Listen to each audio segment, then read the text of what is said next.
about the triple bottom line.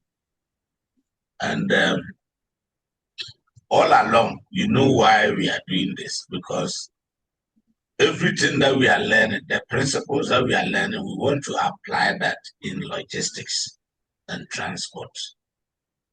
So everything that you are learning about sustainability, that whatever we are doing today, whatever activities, the logistics design that we are putting up today, the transport systems and everything, should not create problem for us, and it should not be a problem for the generations yet unborn. We don't need to create a deferred environmental problem such that what we do today will turn out to be a very huge problem for tomorrow's generation. So let's do things well. We need to do transportation. We need to do warehousing and all those things. We need to manufacture, but we don't do these things to pollute the environment to the extent that we may not feel the impact today, but the impact is deferred so that when we are gone, our future generation will now come to face serious problems. For example, galamsey. We extract gold from the ground, from river bodies, forest. So look at how we are destroying our forests, destroying our soils, destroying our water bodies, and even depleting the gold deposits.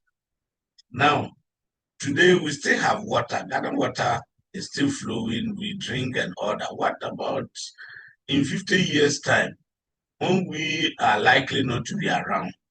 Then all the river bodies dry up, all the gold deposits are depleted, all the forests have turned into deserts, and then the soils cannot, support the growth of crops. So you can now imagine what will happen to that particular generation and the subsequent ones. So sustainability says, do whatever that you want to do to make sure that you satisfy your needs today. But in doing so, you should have in mind that we have intergenerational, future generations. Okay, we have future generations. So do it such that we don't compromise their opportunity to also come and enjoy same. So we want to take the triple bottom line. These are the sustainability pillars. Then we'll try to go into a little bit detail. We have already done it, so we'll not be, spending my time here. So the triple bottom line is a framework. It's a sustainability framework that encourages organizations to evaluate their performance based on 3 interdependent pillars: people, that is social sustainability; planet, environmental sustainability; and profit, economic sustainability. So we all know this already. Okay, we know this already. So we have the 3 P's. So if you say people, it refers to social sustainability. If the next P is environmental sustainability, then the other P is economic. We don't need to bring them in any order. Okay. So you can start the first P. Just know that each P stands for something. So social, environmental, and then what? Economic. Okay. This was introduced in 1984. And then the triple bottom line concept challenges the traditional profit-only mindset in business, especially within high-impact sectors like logistics and transport. High-impact sectors. So logistics activities, as we were told the other day, 25% of global emissions emanate from logistics activities, transportation. And that should tell you that the logistics sector is a high impact sector. And so we must try and ensure that once we make our profits, we do not compromise the social and environmental sustainability aspect of it. So that is it. So we have the triple bottom line here. And if you look at each one, all of them, they cut into the other. So take people. People, these are like Venn diagrams, right? So people here, you see that it has entered into planets and then also to profit. Profit has entered into people and then also to planet. And planet has also entered into people and then profit. So it means each time we are making a decision in one of the pillars, it has an impact on the others. So for example, we want to make profits. We want to make profits. Nobody says don't make profits, but the organization takes place within a certain environment. And that environment is occupied by people. That environment is occupied by people. And then people and workers. And the same environment is the planet. We establish our business on the land. And we may destroy the land in order to get what we want. Road construction, gold mining, oil extraction, and all that. So that is it. So let's take people. So when we take people, health and safety in transport operations, community impact of distribution centers, fair wages and ethical sourcing. These are key issues that border on what? People. That is society. So health and safety in transport operations.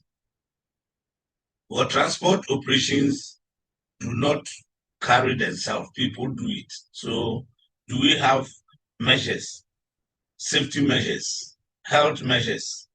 What about the community, the impact of our, like we have distribution centers. If you go to Takrady, you have so many places where pipes, oil drilling pipes, they are scattered everywhere, especially around the airport.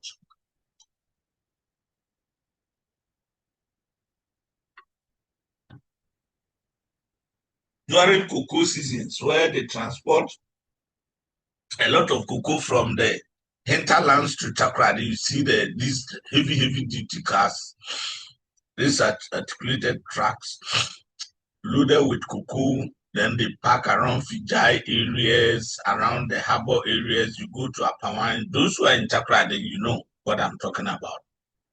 The impact.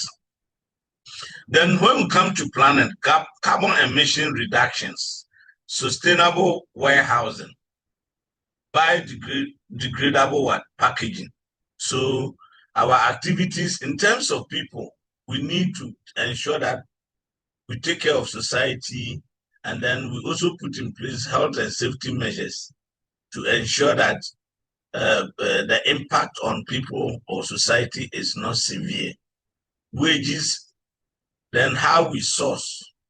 Then in doing that, we want to undertake activities that will reduce emissions. Okay, you know, we can't do with our warehousing where we keep our stock and other things. But what do we do around the warehousing? How do we do it in terms of lights? Is it solar panel? Do we draw water from Ghana water, or we can find a way of tapping rainwater just to look green? Then the packaging. Do we use this single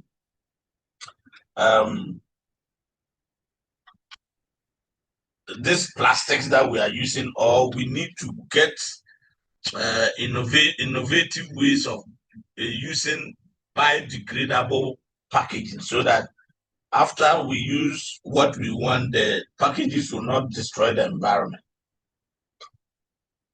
It will not pollute the environment. You know the problems of single-use plastics. When we say single-use, the black polythene bags that we have, after you use it, most times the next is to throw it away. So you put some baller in it in the house, you go and dump it, or the trucks come to pick the baller, they go and dump it at the warehouse. The plastic can be there for thousands of years and it will never, get rotten, and has serious consequences on the environment. Then also profit. Once you are making your profit, they are saying that your system should be designed such that you reduce waste. Okay? You lower cost. You build brand loyalty, investor interest in ESG. ESG, as we said, is environmental, social, and governance. So the investors that want to invest in your business will look at your environmental metrics, social, and then the governance. All right, so do you have anything to say about the triple bottom line?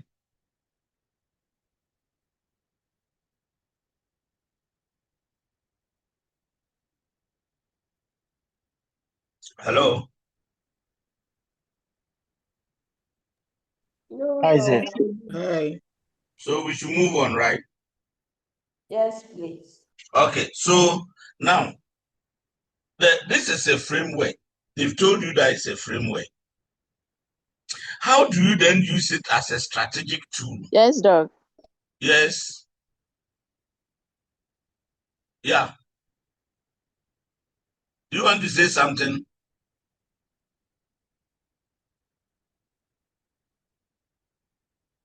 Hello? Oh, please continue. I thought somebody wanted to say something. So the reason why we are handling it as we want to use it as a framework. The TBL, we are using it as a framework. Okay. And how we can, it can be used to assess and improve sustainability practices across supply chains.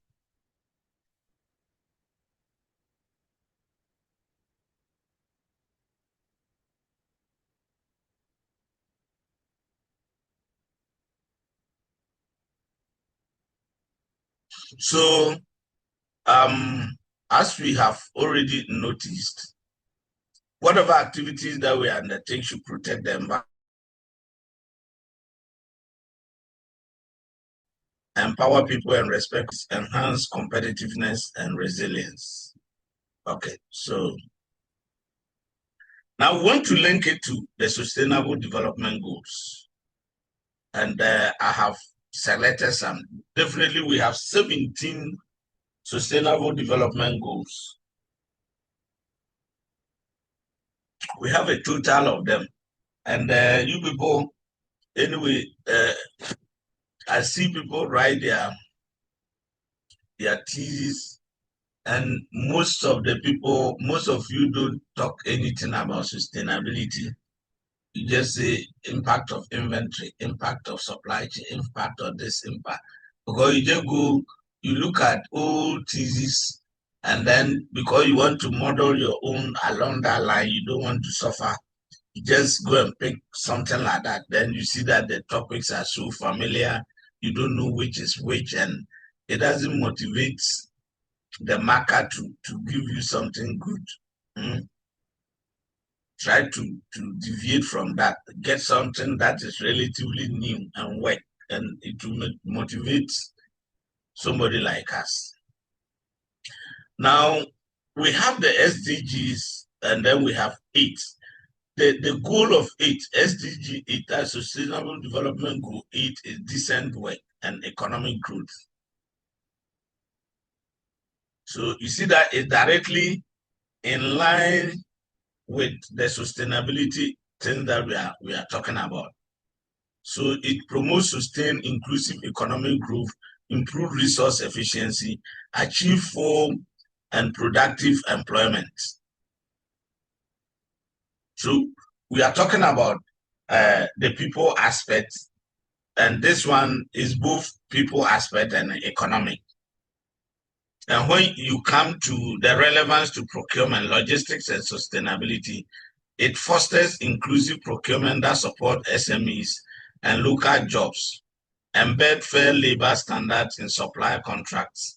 So we just want to take each one and relate it. We are just relating them to the triple bottom line because they are not in isolation. For example, if we take 9, it's industry, innovation, and infrastructure. Definitely, you need to build infrastructure. If we want to survive, we can't survive without industries. So industries are physical structures. We need to be innovative. So once we are building the infrastructure, we think about tomorrow. We don't want to burden tomorrow. So what sustainable infrastructure can we build?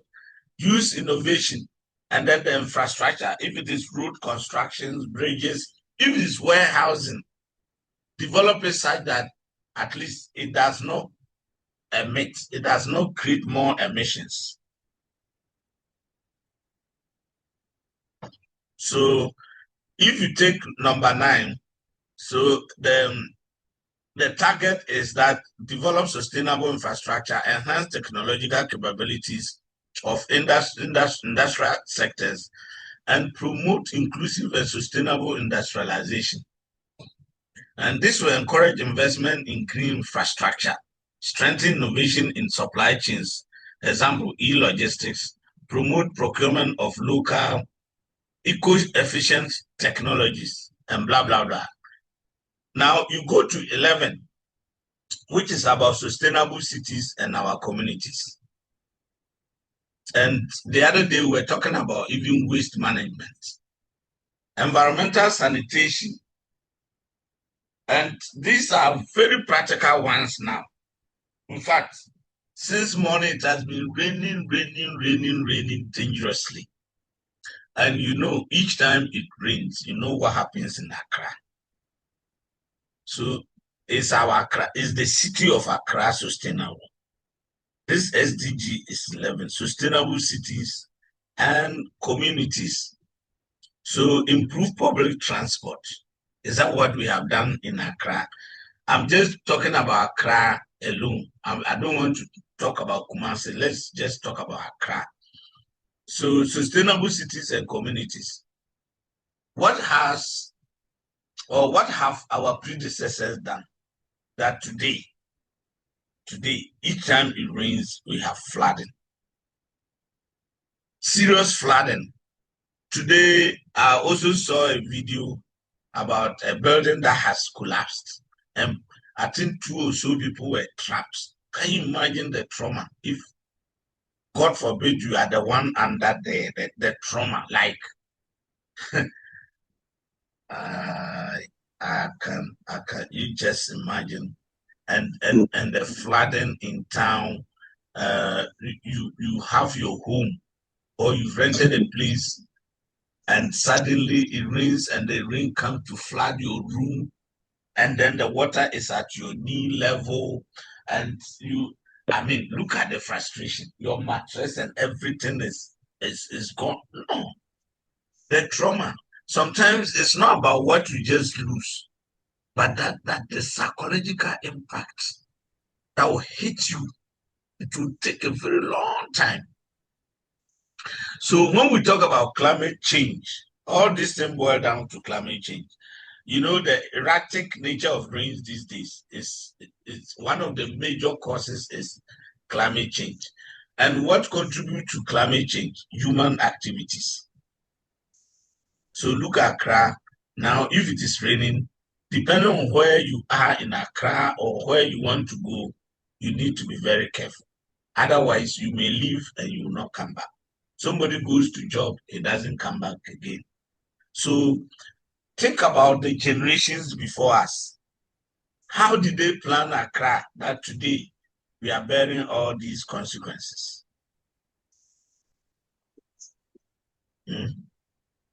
And how are we going to solve this problem and also build a better society so that tomorrow's generation will not come and bear even worse consequences?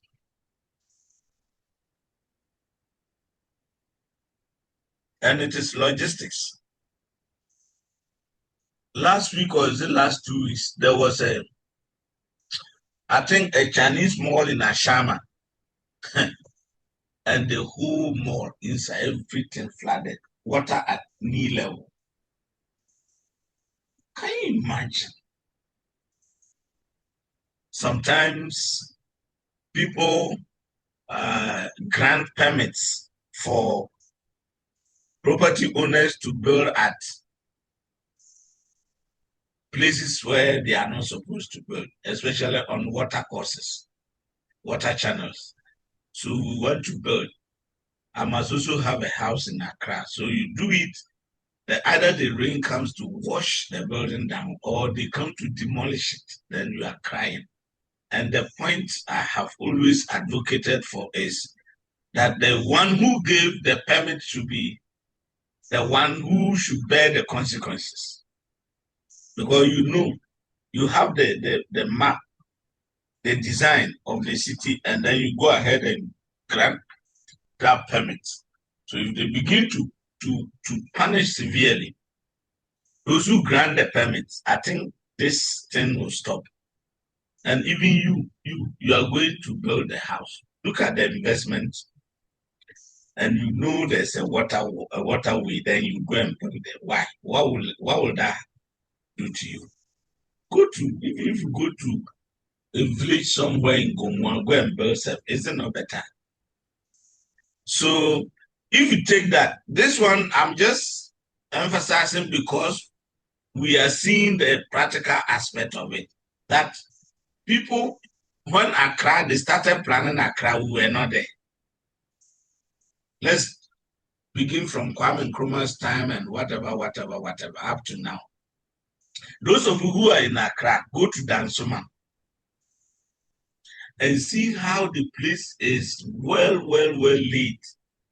Dansuma, that is one of the best estates in West Africa.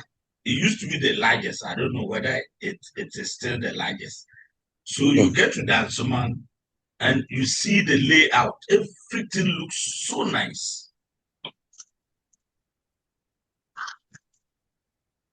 We cannot say the same thing for other places. Sometimes you go to East Legon, the layout is not as nice as Dansuma.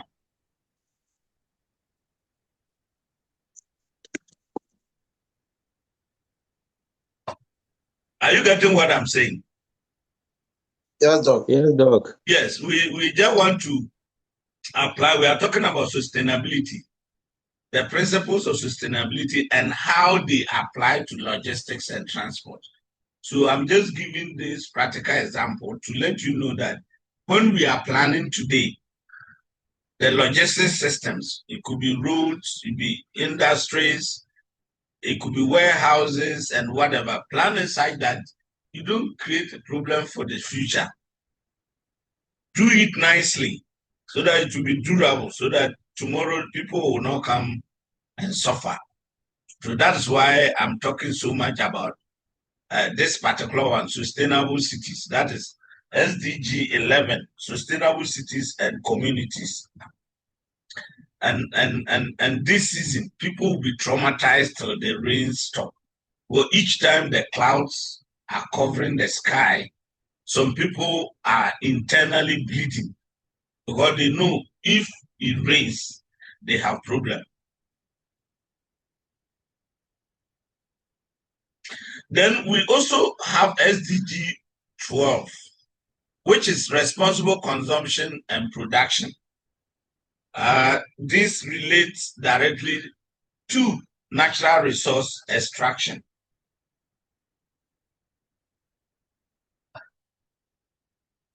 We have been extracting gold since colonial time up to now. Go to Bogoso right now, and you pity the town. Go to Takwa, go to Daman, go to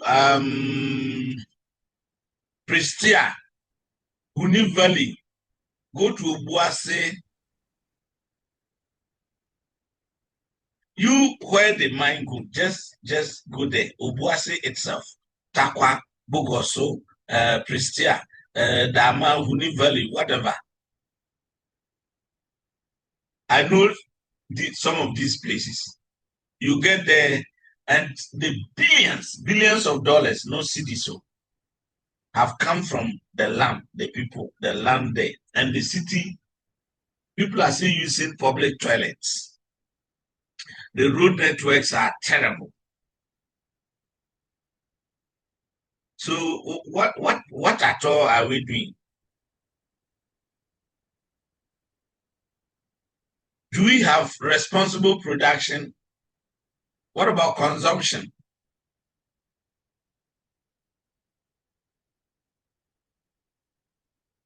So we should do things like that. It puts less pressure on the environment. So in some of these things, try to know how do we apply these principles to logistics, because logistics we extract raw materials, we transform. It means we move them from the extraction point to the manufacturing point, we transform them, then we distribute them to the market. And everywhere involves transportation and then distribution. And that will call for what? More road networks, more warehouses, or more distribution centers.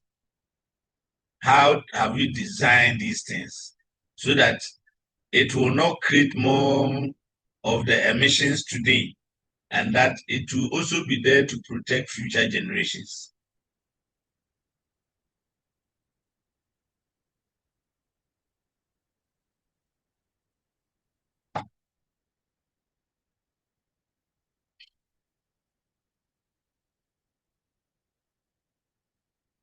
Now, we also have 13, SDG 13, which is climate action itself. Climate action. So here, integrate climate measures into policies. Ghana has got good policies on climate change. But as to whether we are doing it, we normally the annual summit of climate-related conferences or summits.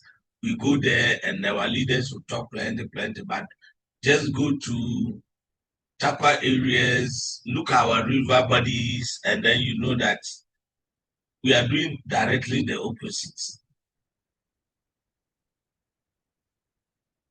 We don't take it seriously.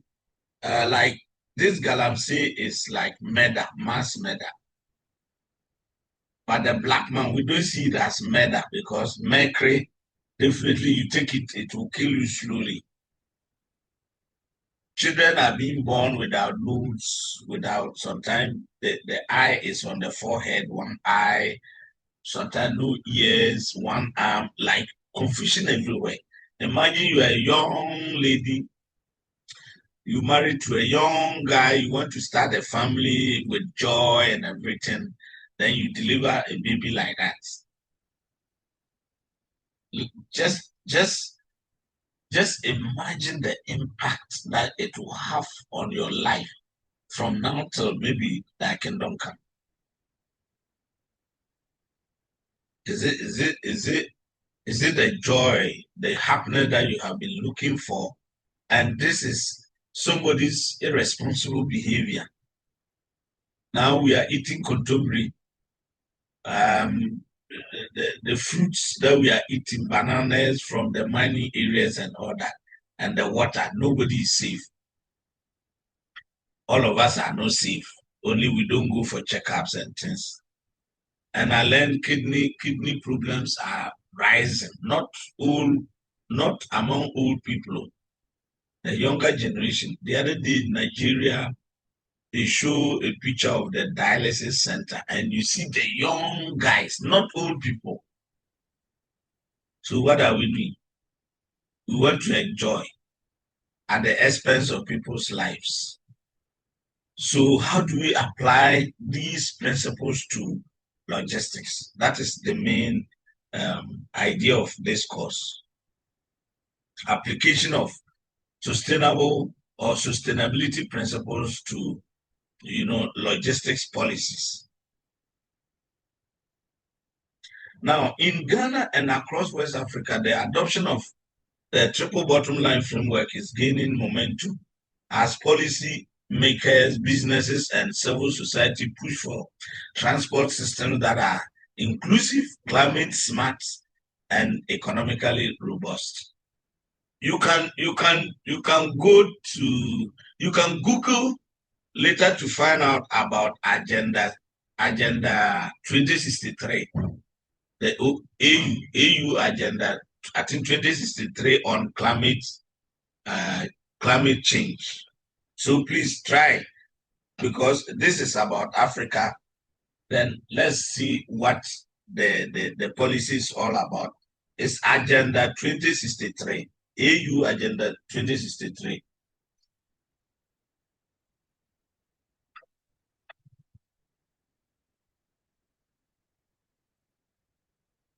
So these things that we are learning are not abstract, they are practical.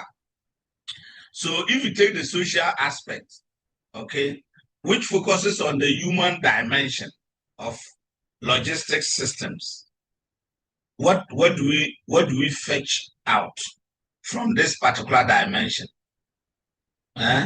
So get to know that it's all about the welfare of people, employees, and then community people, their rights, and inclusivity. Inclusivity means you don't design the system to eliminate. You design the system to include everybody, women, children, the aged, and all that. Including, if it is transport, these Aboboya drivers, Pragia drivers, Okada people, and all that. You must make sure that you factor in what they also need in the system. What contribution can they make? And we've been talking about that. So let's take the key element, health and safety, ensuring that drivers, warehouse staff, and port workers operate under safe conditions with adequate training and protective gear. So when it comes to the social dimension, it's about human beings. They are right. You don't abuse people. You don't exclude some people. You find a way of making sure that the policy that you are making is inclusive, so that you take care of women, you take care of the aged and all that, and especially also deprived communities. Whenever it rains heavily, flooding normally occurs in mostly deprived areas where drainage systems are bad, where the people just throw rubbish anyhow, go to Nema areas, Alajo areas, and where again, Ashama areas. You come to circle areas, because circle is not residential area, but it's a commercial area, but illegal structures have sprung up and then has made the whole place something else. So whenever it rains, there is problem. So in this case, have we developed the circle area sustainably? Did we consider sustainability principles? The overhead is built, the under there could have been turned into some nice tourist center where The place should be neat and all that. Is that what we have done? We go to Pukwasi area, the overpass and all. So what are we doing? And each time we keep expanding the routes. Somebody thought that the N1 highway would have eased traffic. But I'm telling you, sometimes the traffic on that route, you'll be shocked. One key thing about easing traffic is at the intersections. You can expand the route. When you get to the intersection, then there is no overpass. For example, you are from Malam Junction going to Awoshi or La Paz area. So when you get to Manyard, you want to turn to Awoshi, the traffic there can be dangerous because like there should have been some overpass there. Those from Malam Junction and La Paz to Malam, you just climb up. And then those who are turning this way will go. Those from, I don't know the names.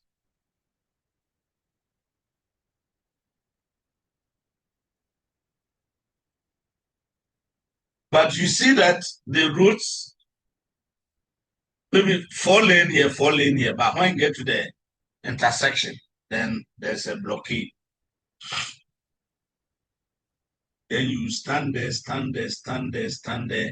And apart from the blockade, the waste of time and things, the engines are on. And so far as the engines are on, you are emitting what? Carbon dioxide. And these carbon dioxides, flow into the atmosphere, and then they create the pollution that we are talking about. So that's the application. Now, community impact, assessing the effects of logistic infrastructure. Example, distribution centers, truck terminals on local communities, including displacement, noise pollution, and then road safety.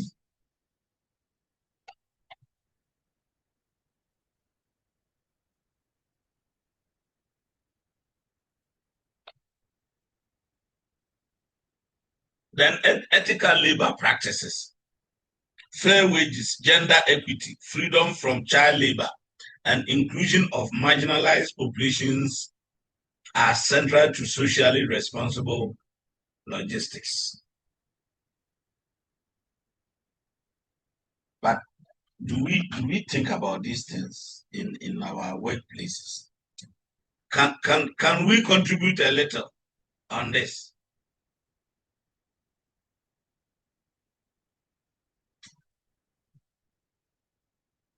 Hello?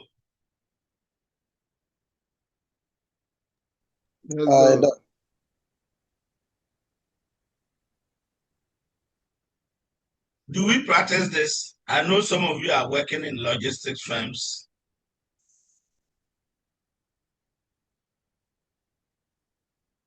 Hello?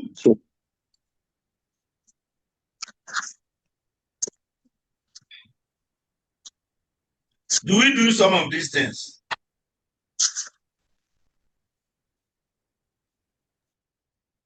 Munkaso. We are not talking because we do not do it. Munsoriu. Ghana You remember? Ghana for Munsoriu. When you were chopping the money, did you tell them that they should come for some? Now that you are hot, you say Ghana for Munsoriu. Munsoriu going. Anyway, but I hope you are picking the logic. Yes. Yeah. Yes, Doc. Yes, so everything that we are learning, we just want to apply it to logistics to fit what we are supposed to be doing. So sustainability in logistics and transport. All right, so Ghana specific example, incorporating informal sector transporters such as Kaya, female health porters, and Okada, that is motorcycle riders, into urban logistic planning represents a progressive step towards social inclusion. Rather than criminalizing these actors, city authorities can regulate, professionalize, and integrate them into last mile delivery systems with training and proactive policies. You know, I did something on waste management. Yes, my PhD thesis on waste management, and you get to know how important these tricycles are. Even right now, as we are talking, some of the places we live, the big trucks, waste trucks do not come there. It's the Abubuyas that come around every morning. They get to the neighborhood, then they blow the horn to alert you if you have waste. You take it down for them to then you pay something. Imagine suddenly these people are not there. The Zoom lions, the big guys who they can't do anything. And these people, their contribution is massive if you accumulate. And that is waste logistics. But the point is that if you don't consider them, you don't bring them to the formal sector and train them and then monitor their activities, then how do you know where they go to dump these waste that they pick? Because already you are saying you are criminalizing their activities. So you don't bother to trace and check where they go to dump the waste that they collect from the communities. So if they go and they dump them in waterways and all that, what will you do?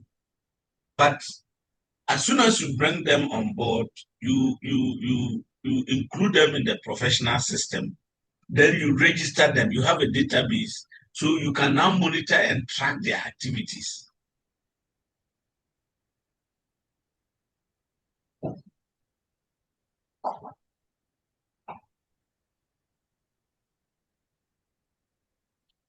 So anytime we see these Aboboya people, you know, our system, we have been trained side that we see these people as ordinary people, Okada guy to Abubuya rider, like we don't, I mean, and we believe in formal sector. Sometimes you are in the formal sector and your monthly salary is maybe 2.5. And the Ghanaian, every Ghanaian will prefer the 2.5 for a month to doing maybe selling coconut and getting maybe 15,000 a month.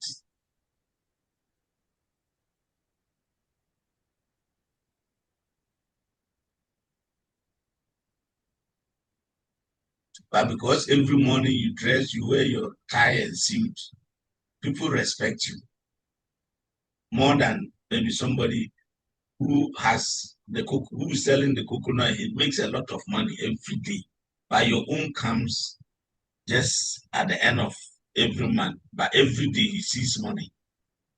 You see, that mentality should change.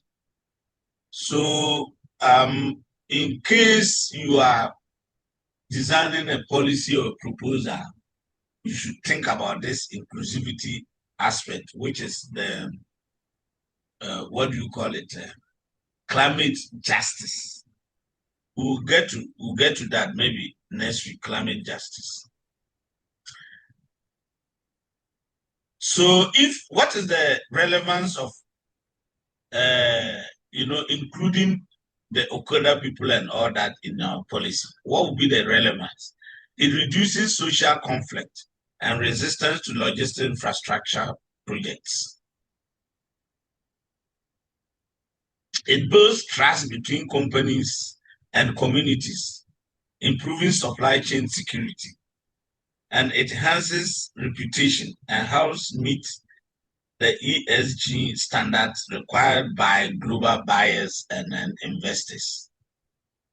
So it's good. If you don't have any idea about this, you always see these Abubuya guys and Okada people as troublemakers in town. One thing I don't like about them, especially the Okada people, is when you are driving and you are not careful, they either wiped out your driving mirror or you knock somebody down. Somebody can just take your driving mirror away. I don't know where they only want to go. They are rushing. So when you are moving, you have to be careful. Sometimes you want to turn. And if you are not careful, as soon as you want to move to the other lane, you crash with somebody. And that will be a major problem. So if these guys are called and then they register them, they have the data about them, then they train them, then they monitor their activities. They will be afraid because if you misbehave, your records are there, they can easily, pick you up. And that will bring discipline. Okay. And already we know they are solving a lot of problems in the system.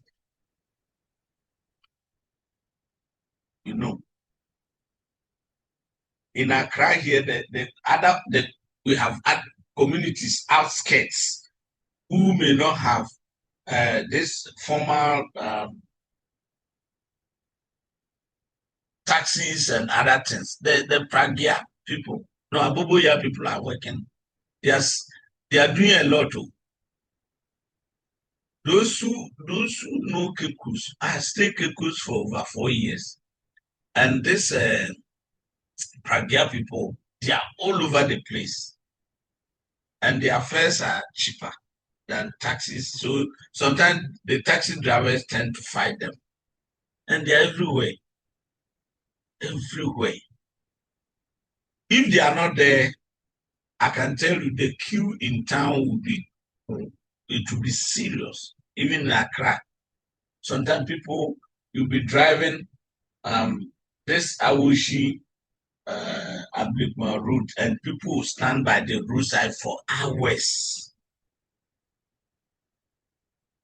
In the evening, you go to Accra, people are coming back and they will stand by the roadside for hours.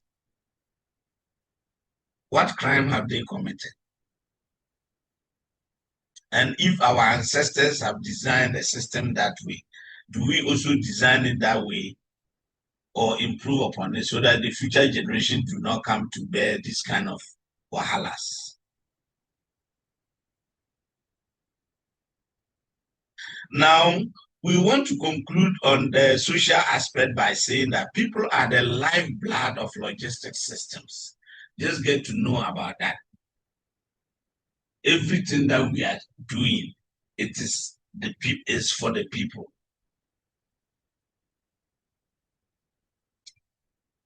We want to serve people. We want people to serve us.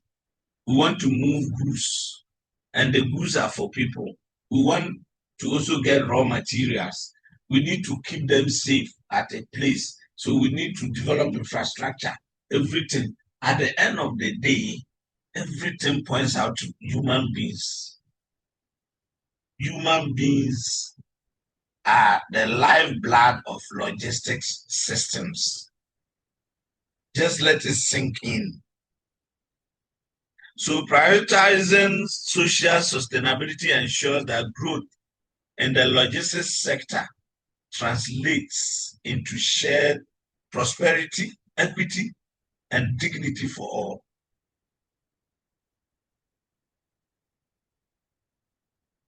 Imagine you have so many public buses that in the morning you don't have problem. Maybe they have their own exclusive lanes. So you can, if you are at Adenta, you can sleep and wake up maybe 5:30 or 6 o'clock, because as soon as you dress up, you get there, they are there, you jump in. Then no traffic, it moves to Accra Center, you get to your workplace. When you close, the same thing. This is dignity, stress-free system. And that alone will make people contribute more. You have more energy to contribute at work. But imagine you get to work 10:30. You are weak. You go, you eat, you bath, you sleep now by 4 o'clock. You have to wake up. And Accra system, if you have children and they are going to school, you are just there. If they are in secondary school or university, fine. But the kindergarten, the primary school JSS, oh man. Every morning, the wahala that you go through, that alone will not make you go good. The children are also stressed. At dawn, you be waking them up. You wake them up. They respond. Then they are sleeping back. Then you knock them up. Every day, every day, every day. And even on weekends, they still go for extra classes. I don't know whether extra classes is a fashion or is really a necessity. We have made the whole system a fashion. All right. So are we okay with the application here? Yes, Doc. All right. So let's see the environmental aspect. This refers to minimizing the ecological footprint of transportation and supply chain activities. Given that logistics is a major contributor to greenhouse gas emissions, resource depletion and pollution, embedding environmental consciousness is vital for long-term planetary health and regulatory compliance. So that is what they've said. Then we see how, in practical terms, what it is. So, when it comes to social sustainability, what the key things that we need to do there. Now we are the planet's side, which is the environment. Now, what can we do to minimize environmental pollution or emission? Through route optimization, fuel-efficient vehicles, and a shift from road to rail or inland waterways. The other day I was talking about one train that is moving from the Bogoso up Sefi, Western North area. It cuts cocoa. Just one of them, one alone, pick all the cocoa that hundreds of trucks will pick. Then you just move ones to the harbor. But now the railway systems are not functioning. So you have these tracks, and then you construct the road within a short time, they destroy everything. And the emissions, each track, just imagine the emissions. Sometimes they block the entire route for this.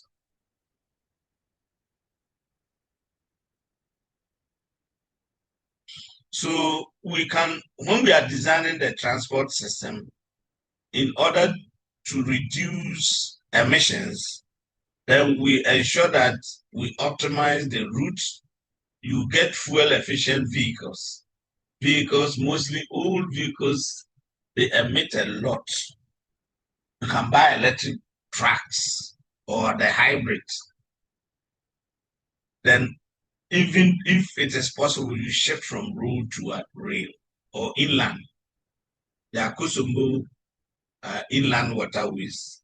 We have the Afram Plains. Now they want to construct a bridge across it for all that long. And if we're to be outside, I think in no way they have an inland waterway like that, and the way they are using it.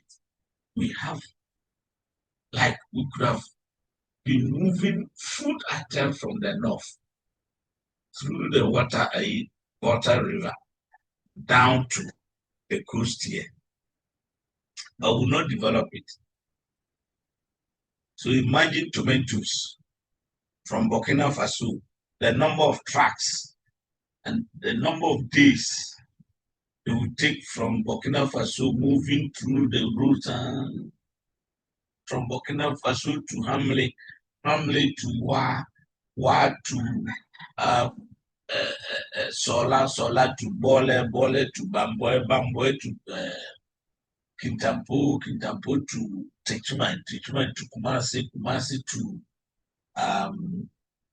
maybe Cape Coast down there, and then some also pass the Accra way, and I mean before they get down, then the routes have everything, their mission. But if we were to develop our waterways, one big, pantu or ship carry it will solve all the problem, and the ship even will emit less. Just one trip, one. So we want to design the system, and that is the contribution that we are being given here. Now, sustainable warehousing. You can also, in designing the warehousing, you can use solar panels, and then LED, light emitting what? Diode. So rainwater harvesting, as I've been saying it.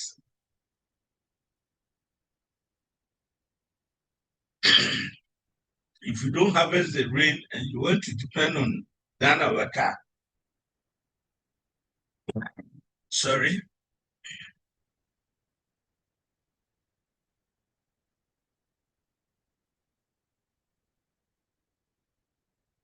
You want to depend on Ghana water, it means indirectly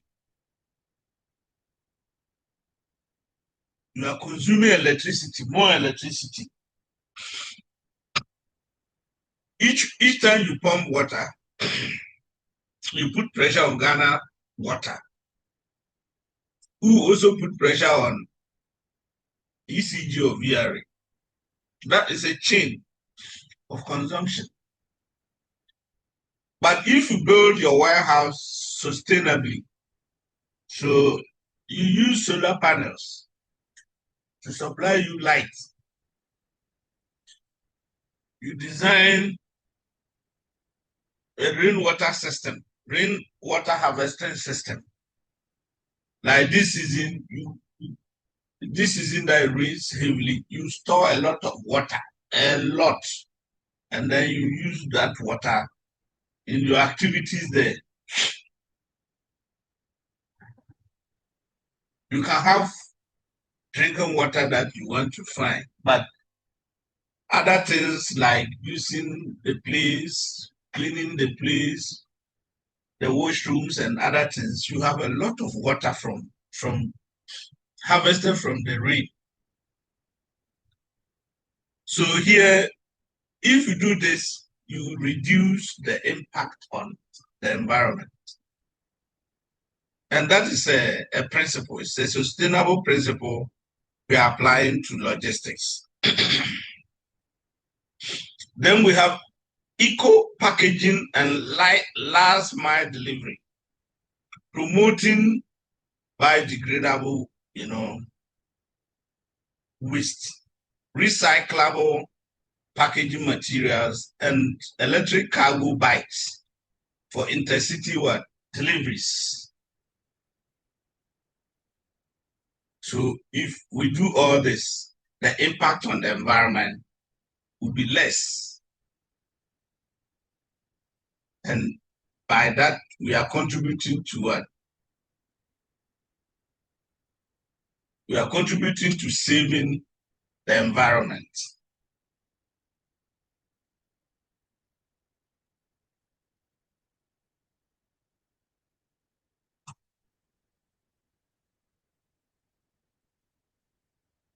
So DHL, we all know DHL, they have a policy, the Go Green program, which seeks to implement carbon neutral shipping, electric delivery fleets, and green warehouses globally.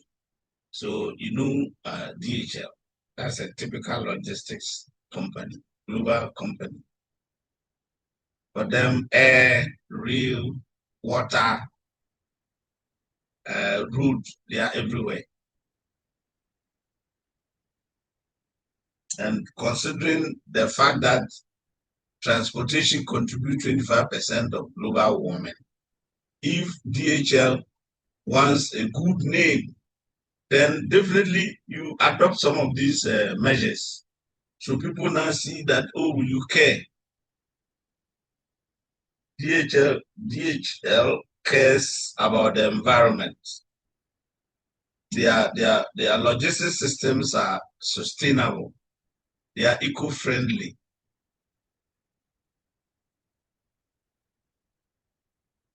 Then you get that legitimacy that you want.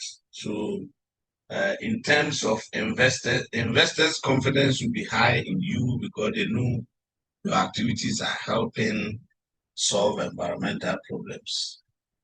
Then MTN Ghana Solar Logistics Initiative, that's another one. MTN has adopted solar-powered base stations and logistics centers, cutting energy use and emissions across its distribution network. That's an initiative. So these examples are telling you that companies can do more. What we are talking about is not easy. They say green transition, green transition, green transition. Okay, we have heard. But investors have pumped billions of dollars into oil and gas. And these investments are long-term, and check maybe 25 to 30 years. And you just come and say green transition. So that investment down there to extract the oil and gas, which you now consider as a problem to the environment. So that money, who is going to pay? So whilst we were fighting to go green, those people are also fighting to resist the green because they have their interest.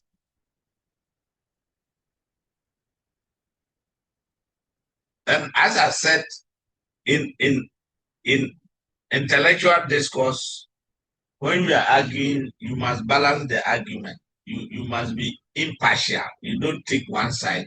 Even though you may support green transition, you try to also chip in. You say something small for the heavy carbon emission fuel system. Then you go back. You don't just condemn one aspect. You consider that, yes, green transition is good, but people have also invested heavily in oil and gas. And if suddenly we all transition to the green, what happens to their investment and blah? So you make that balanced argument.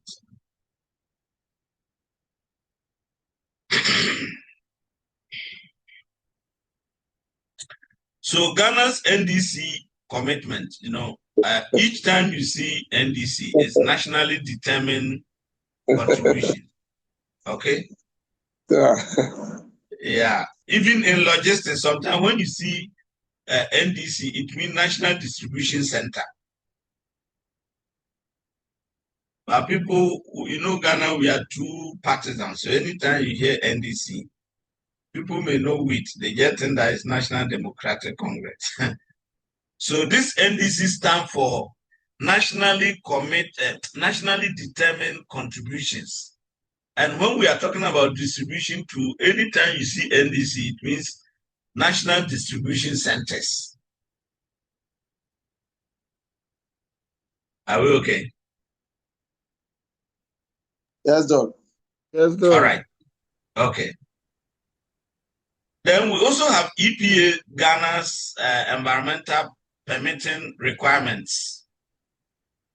So, for example, if you want to mine, if you want to drill oil, if you want to establish a solar farm or wind turbine farm, you need permission.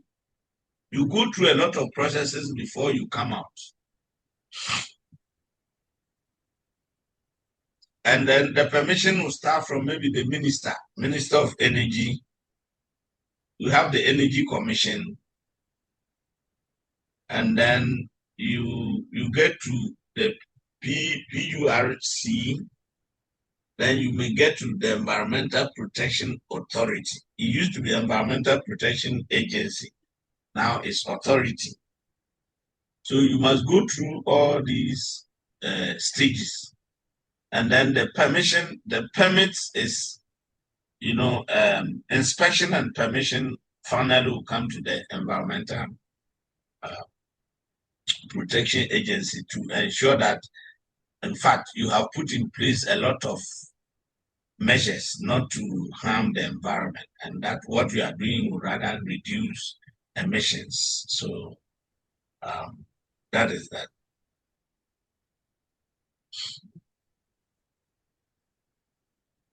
So the environmental aspect, what do we do to reduce waste, reduce emissions, and then make sure that the environment is free. Maybe instead of single-use plastics, we design biodegradable waste or packaging. So the boxes that we are using, after we have used them, when you even throw them away in the landfill, it has no harmful effect on the environment. It can degrade, biodegradable. So biologically, it can easily be degraded. But single-use plastic, as what we are using, the sachet water, and then the black polythene bags and things, that one, they can be on the ground for thousands of years. They don't get degraded. And apart from the emissions, the pollutions and things, the issue of microplastics.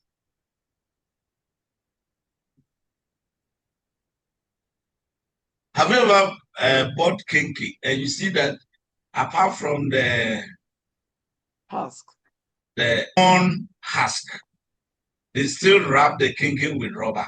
Have you bought a kinky like that? Very common now. And the FDA and nobody is talking about it. Imagine the heat.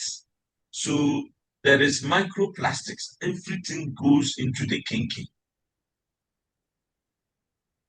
So you sit down with your kinky and the fish you eat. After that, you take your toothpick, and then you have enjoyed. Is that not it?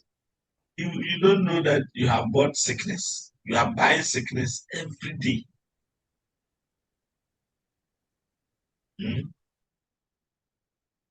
Why would you use naturally?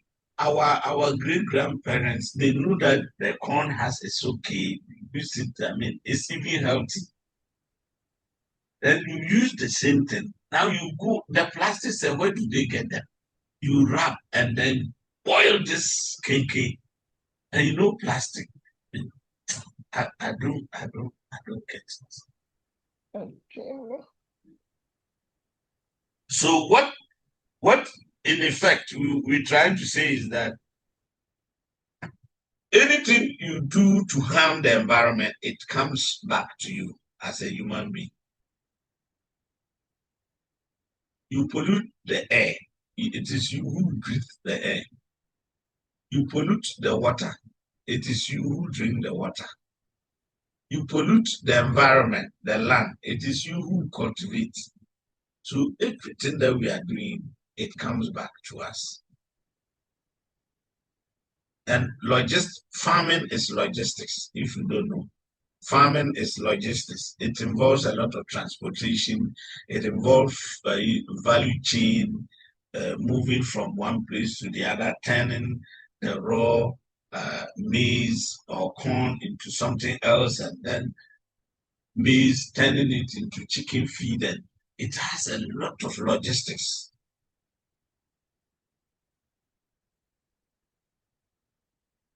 Because if you want to farm, if you want to engage in poultry farming, you need yellow corn or poultry feed.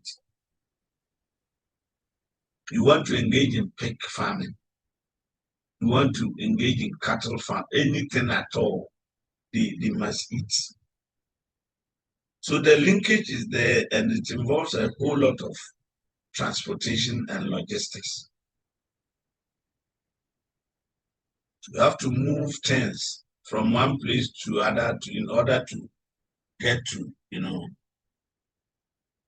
where you do your farming. Now we have the profit aspect. While profit is traditionally the primary focus of logistics operations, the triple bottom line framework reframes profit as sustainable outcome, not just short-term financial gain. Economic sustainability means designing logistics systems that are cost-effective, resilient, and growth-enabling over time.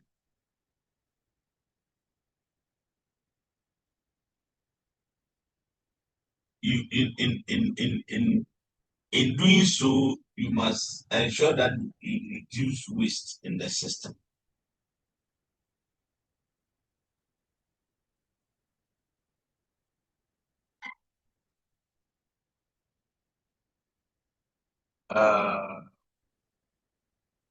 About some few years ago, VW was caught for non-compliance, these emissions things, and then they were penalized. I think they have to pay a fine of about 18 billion euros. 18 billion. When they catch you, the punishment is such that any other company will not even venture. But in Ghana, as I said, the last time they say Agrada was in prison for 15 years. Sooner than later, we heard that they've gone for appeal. Then they reduced it. That is the 15 years minus 14, 1 year now. She's in town. Imagine that woman has ever duped you. And this has happened. Will you ever forgive the system? Will you ever have trust in the system?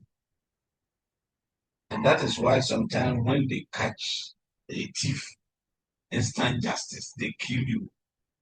When they allow you to go to the police station there, they will free you. Come and inflict harm on society again. Because the system is not a system.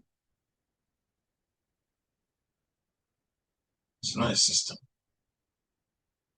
So the economic aspect is that we need to make profit, but find a way of adopting new ways, innovative ways of building the system such that it will generate less waste. Okay. If you are using so much water in manufacturing, you design the system such that you use less water.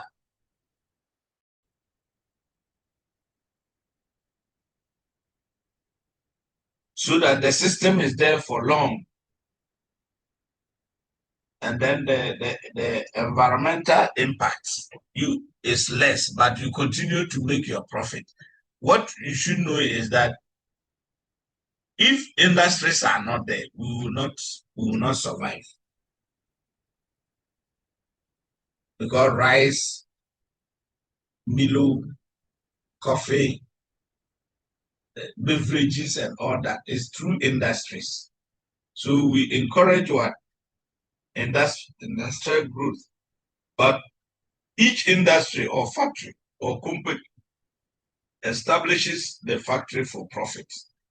But traditionally, yes, the focus was just profit. But now it's not just profit, it's long-term sustainability plus ensuring that you put in place measures that cut down costs, improve efficiency, and resilience.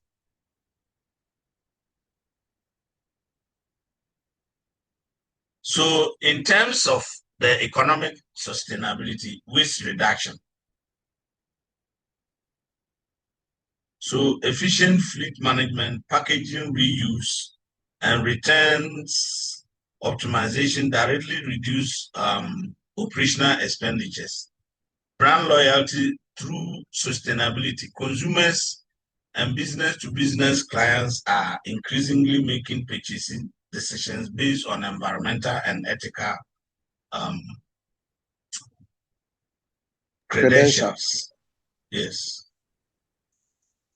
So we have the access to ESG-linked capital.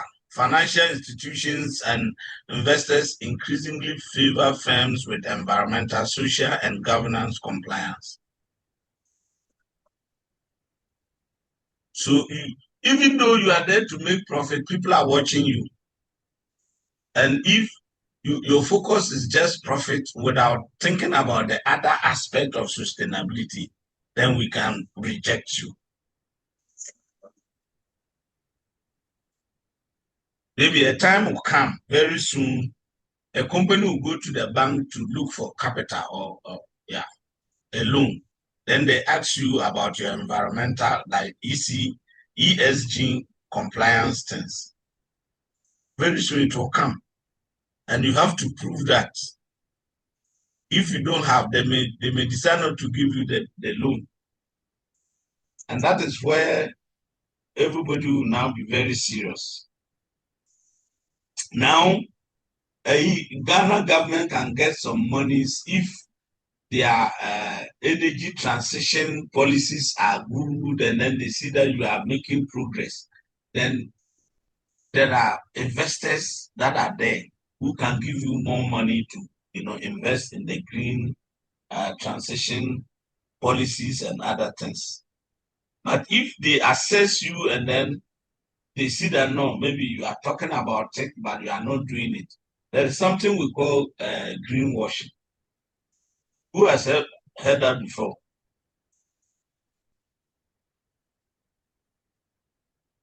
Hello? I don't. Who has heard about greenwashing before?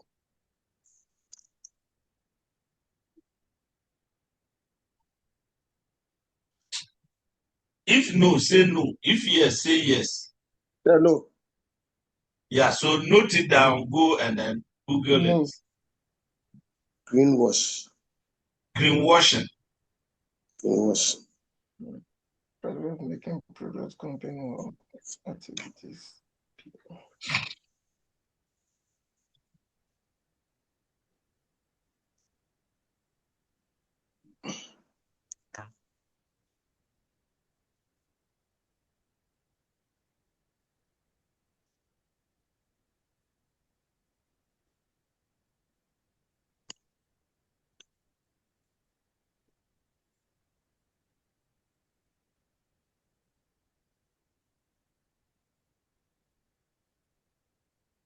What's the time now, please? And what time do we get the break? 3 o'clock. It's 3 o'clock. Yes, please. Yeah, okay. All right, so let's see common ESG metrics. So we have the environmental metrics. You have carbon emissions, total greenhouse gases emitted. So they will check. There is a way of checking. Then energy consumption, amount of electricity, fuel, and energy used. They can check. So if your emission is high, and as I told you, we have something called carbon pricing. So they will say that every ton of emission that your company releases, if it is maybe $50, and if initially your company is emitting, let's say, 5,000 tons, so that'll be 5,000 multiplied by $50. And that is a lot of money. So if that is the policy, I'm just using a hypothetical example. if that is the policy, you'll be forced to reduce your emissions. The energy consumption. The energy consumption directly has an influence on the emissions. Then renewable energy usage, the percentage of energy from renewable sources. Can we give examples of renewable energy sources?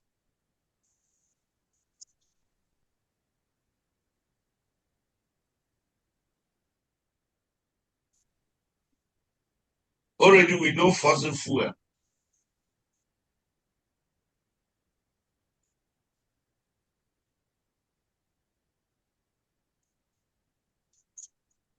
Hello?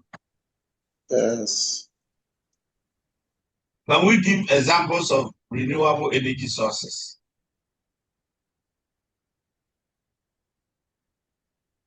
No, can we talk about solar energy? I have asked a question. You are also asking me a question. Say it. Please. Doc, I'm saying one. Yeah, so solar, yes, that is one. Wind energy.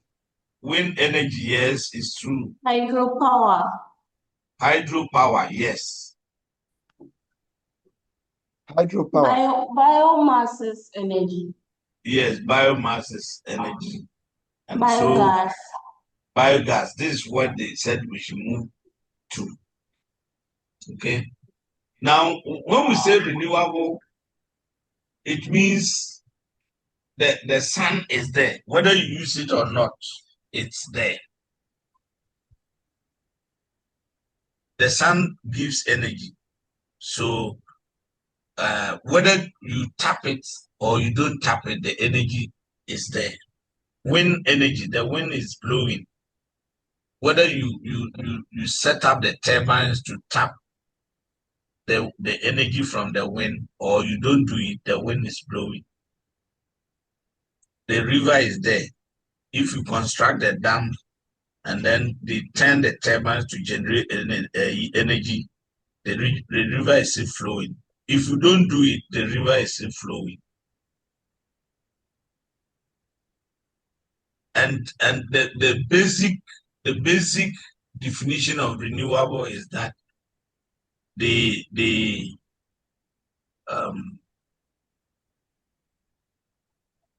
keep renewing, like they are resources that regenerate. They are regenerative sources of energy. So whether you tap or you don't tap, they regenerate. Then we have the non-renewable energy, which is the fossil fuel, and then gas. That one, they are non-renewable because they take billions of years to form. Okay, maybe billions. These geologists, if they tell you how the oil that we are extracting today, the time they were formed, it's millions of years or billions. So they form over time, and they are there. So you can extract and deplete them. And if they are depleted, it will take another billions of years to form. So you will not be there to see their formation or the resurfacing. So gold, diamond, fossil fuel, and all those things, they are non-renewable. Another one is the biomass. Is it biomass? You can cut wood, but that one, even when we get to renewables, there are a lot of questions. As I said, intellectual arguments, we try to balance what we say. How do we manufacture the solar panels?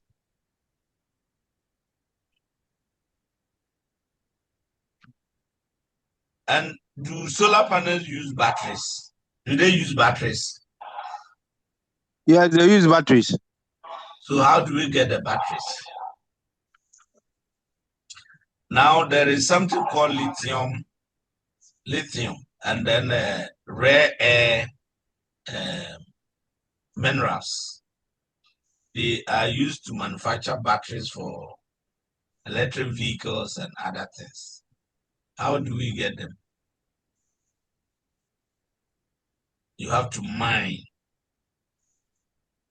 And even some arguments are there, the electric vehicles, where do they charge their batteries? The filling stations, are those filling stations powered by solar or by fossil fuel energy? So there are a lot of questions anyway. So take note of these metrics. What do we measure if we want to talk about the environmental aspect metrics? What do we measure? That's the ESG. So for example, carbon emission, 5,000 tons. That is the carbon dioxide emitted. Then recycling rates is 80%. Renewable energy use is 60%. That will determine if this is what you do, then you'll be categorized into a particular group. Either so, okay, recycling rate is 80%, means you do away with a lot of waste. You turn your waste into reusable items. And then renewable energy use 60%, which is more than half the carbon, whatever. Then emission is 5,000 tons. Then that is, you now be categorized into a certain level.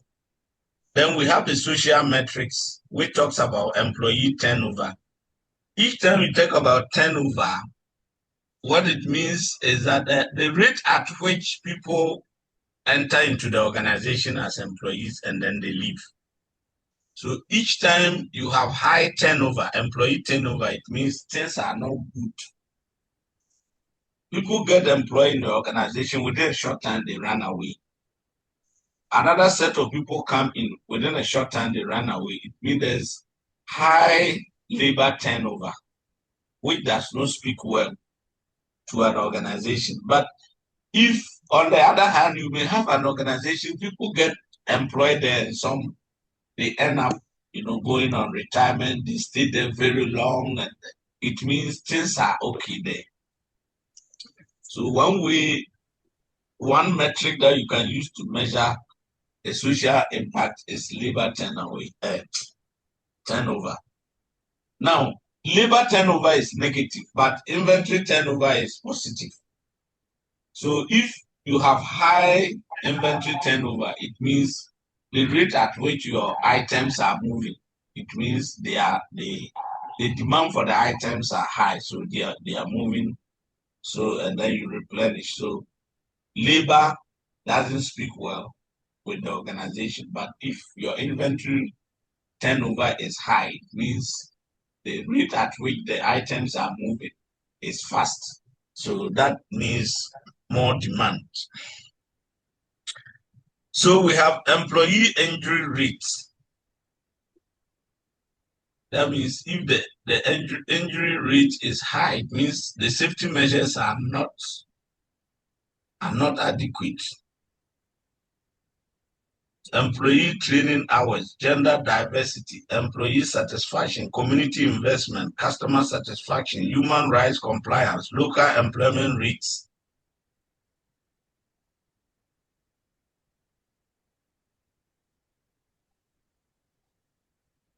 You set up a company in my village and nobody in my village is employed, not even a security man. All the employees are from somewhere else. So what do you take the community for?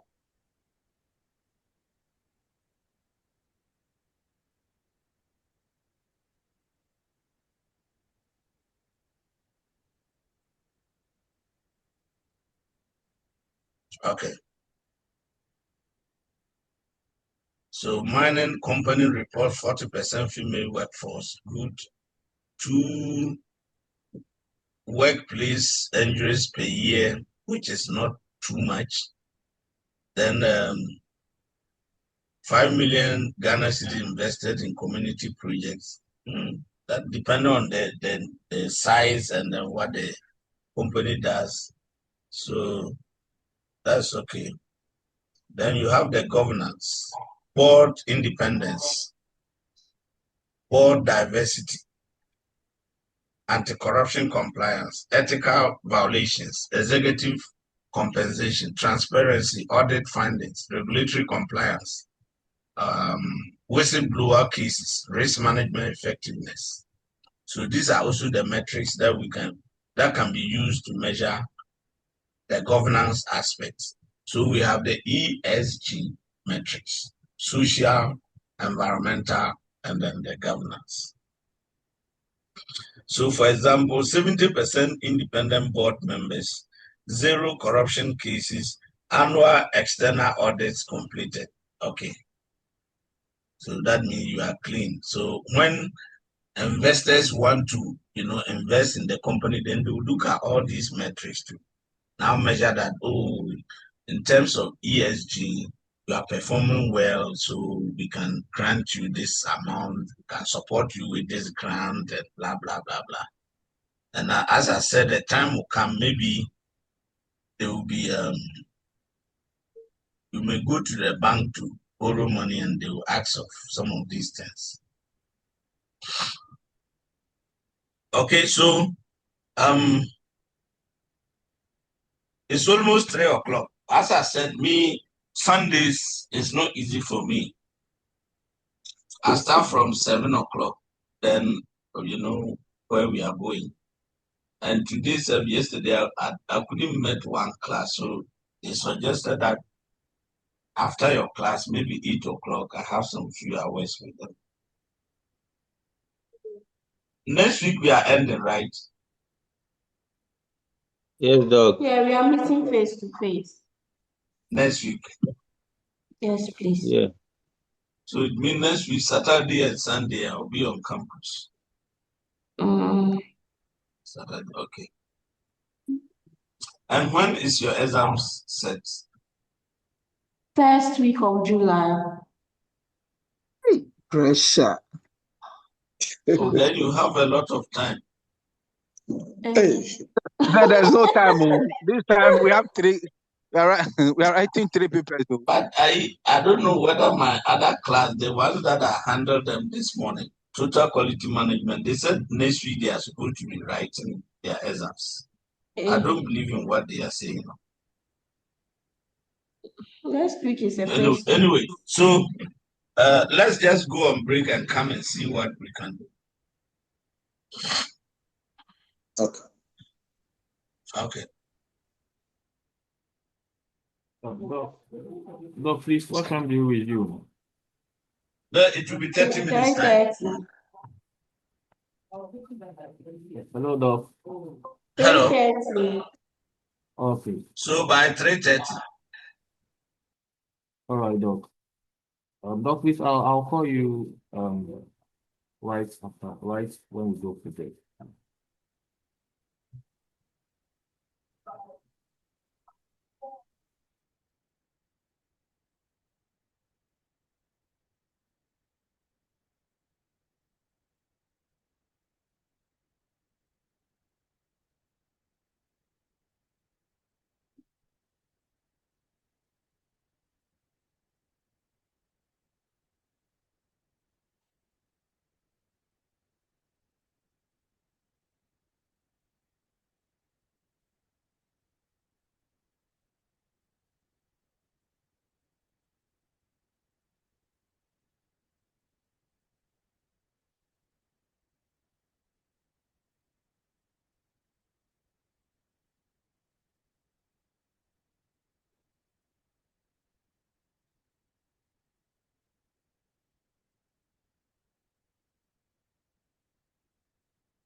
involves cost. You register it. It is cost roadworthy. It's cost fuel. It's where it cost everything for the period. Then you get the true reflection of the cost involved in the car. Is it simplified now? Yes, Doc. We Yes, also about the tools in TCO. You know, the other day I also talk about life cycle what? Life cycle costing. Have you assessed that one too? Yes, Doc, we did that. So that one too, what is the issue there? Doc, please. Few of our colleagues had divergent view about the tools. Why is it a tool for TCU? So if you could briefly Why is differentiate on it for us. no, bring your question clearly. I'm saying that few of our colleagues, they had issues about the tools for the TCO. Okay, why is it a tool? Because Example. we had divergent view about it. So if you can explain it further for us.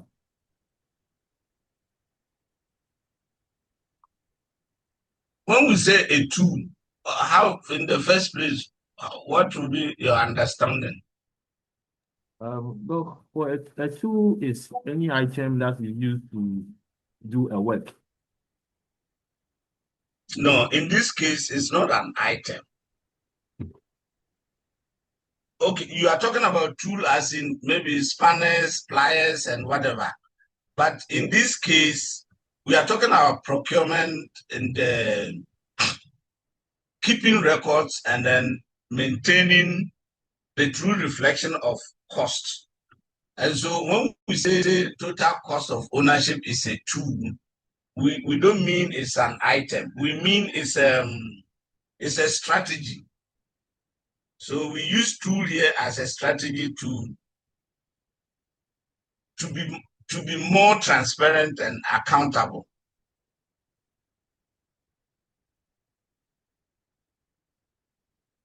Hello.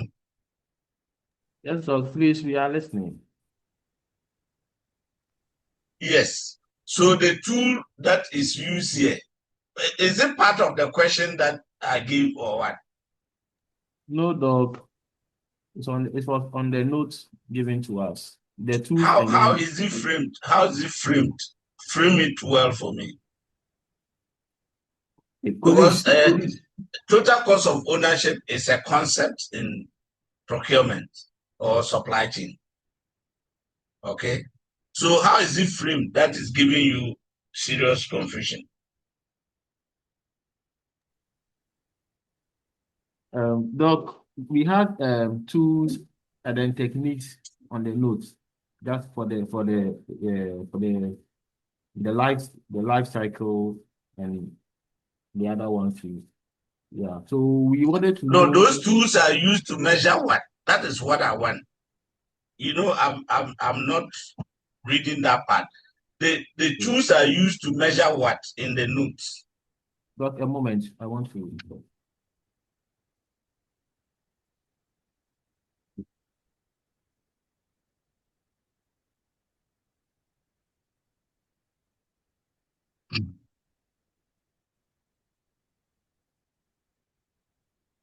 So, Doc, we have strategic tools, and the life cycle costing helps to compare investment not just on purchase price, but on long-term operating cost. We also have green KPIs indicators for tracking emissions per delivery, energy intensity per ton kilometer, and packaging waste ratios. We also have public-private partnerships as a tool. Then, aside that, we also have they were all under tools and techniques. Because tools and techniques of what? Under which topic? That is what I'm looking for. Social sustainability in transport and logistics. Okay. Yeah. Thank you. So if you take, as I said, the total cost of ownership is just keeping record of everything that you do with an item. It could be a building, the purchase amount or the initial amount of acquiring a building. And then after that, the maintenance costs that are involved, maybe the time you get to the end use of the building. But normally I use a car as a perfect example. So in terms of sustainability, we are talking about social sustainability. We deal with human aspects, okay? And we are saying that we can use some of these things to measure as tools for measurement of the sustainability aspect of what we are talking about in terms of transport and logistics. And one of them is the total cost of ownership, which is what I've explained. So when you use total cost of ownership, you are accountable, because you cannot say that you've used a car for 5 years and then in terms of accountability, you are not able to account for the actual cost that is involved. Okay, because community service is something that that must ensure there is transparency and accountability. So we use total cost of ownership in logistics. In this case, procurement, which is the same, which hover around the same thing. So the total cost of ownership is like a strategy that we use to keep proper records of what has happened in terms of measuring sustainability, whether it is the profit aspect, the social aspect, or the environmental aspect. So that is about that. Then when you come to the life cycle costing, it's almost the same as the total cost of ownership, but that one is long term, and it has to deal with the impact that the usage of the item has on the environment, or the impact that it has on sustainability issues. So if you want the distinction between the two in terms of how we use them to, enhance logistics activities in the system, then the two almost talk about the same thing, but one, as we use it, the impact it has on the environment. So total cost of ownership, we don't calculate the impact on the environment like emissions and all that. We just deal with the cost, only the cost of usage of the item from beginning to end. But life cycle cost, it involves the impact of the usage of the particular item on the environment or on sustainability. So I don't know whether I'm making sense. Yes, you are. Hello? Because these are concepts that are used in sustainability or green logistics or the circular economy. The circular economy, we want to make sure that whatever we get from the source, we do the calculation from the source up to the time the item is what? The item expires, or we want to dispose it. And when we talk about disposal, it's about maybe selling it off, auctioning it, or dispose it as it is in terms of that. And then we are saying that total cost of ownership is a tool. And when we say it's a tool, it's just like a strategy to measure sustainability. Then we talk about the total cost of ownership, because everything that we are talking about is in relation to sustainability, particularly with the environmental sustainability related to the life cycle costing, because apart from the cost, we also talk about the cost on the environment, which would be the harm that that particular usage has on the environment. So both economic cost and then the harm it has on the environment. The total cost of ownership is just only the cost involved in the usage, the purchase price, transportation price, operational cost involved till the item gets to a point where we want to dispose it of. So we are able to know exactly how much is involved. I don't know whether that is the concept of total cost of ownership.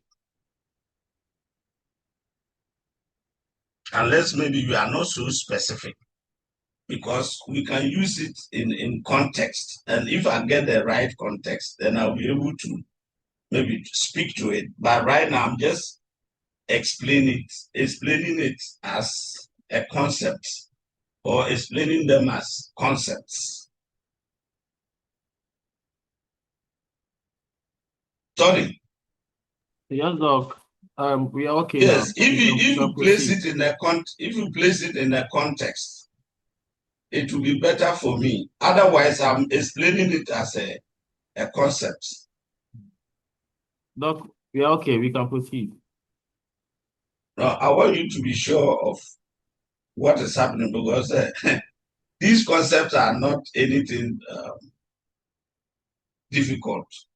But if they are in a context that you are not getting it from that context, then you provide the context, I'll get it. But initially you said the total cost of ownership as a tool is very open to me.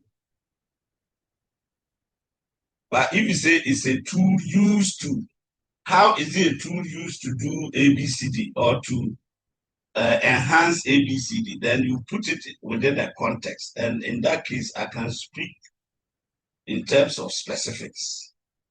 I don't know.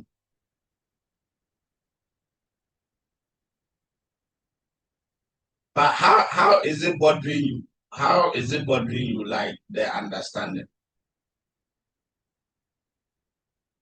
Doc, we are okay. It was some few colleagues who brought it out, but for the explanation you have given, if there is no any other, then I think you can proceed.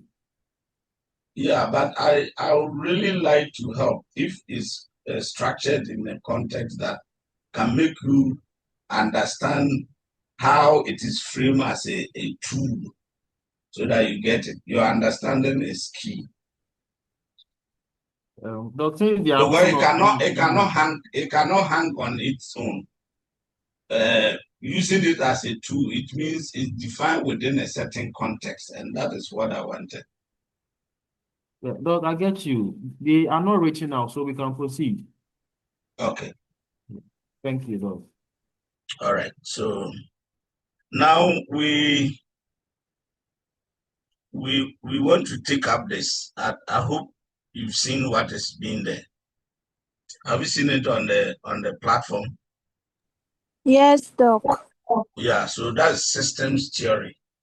Supply chain is made up of different parts. Just when I say supply chain, the same as logistics. So it's made up of different parts. You have transportation.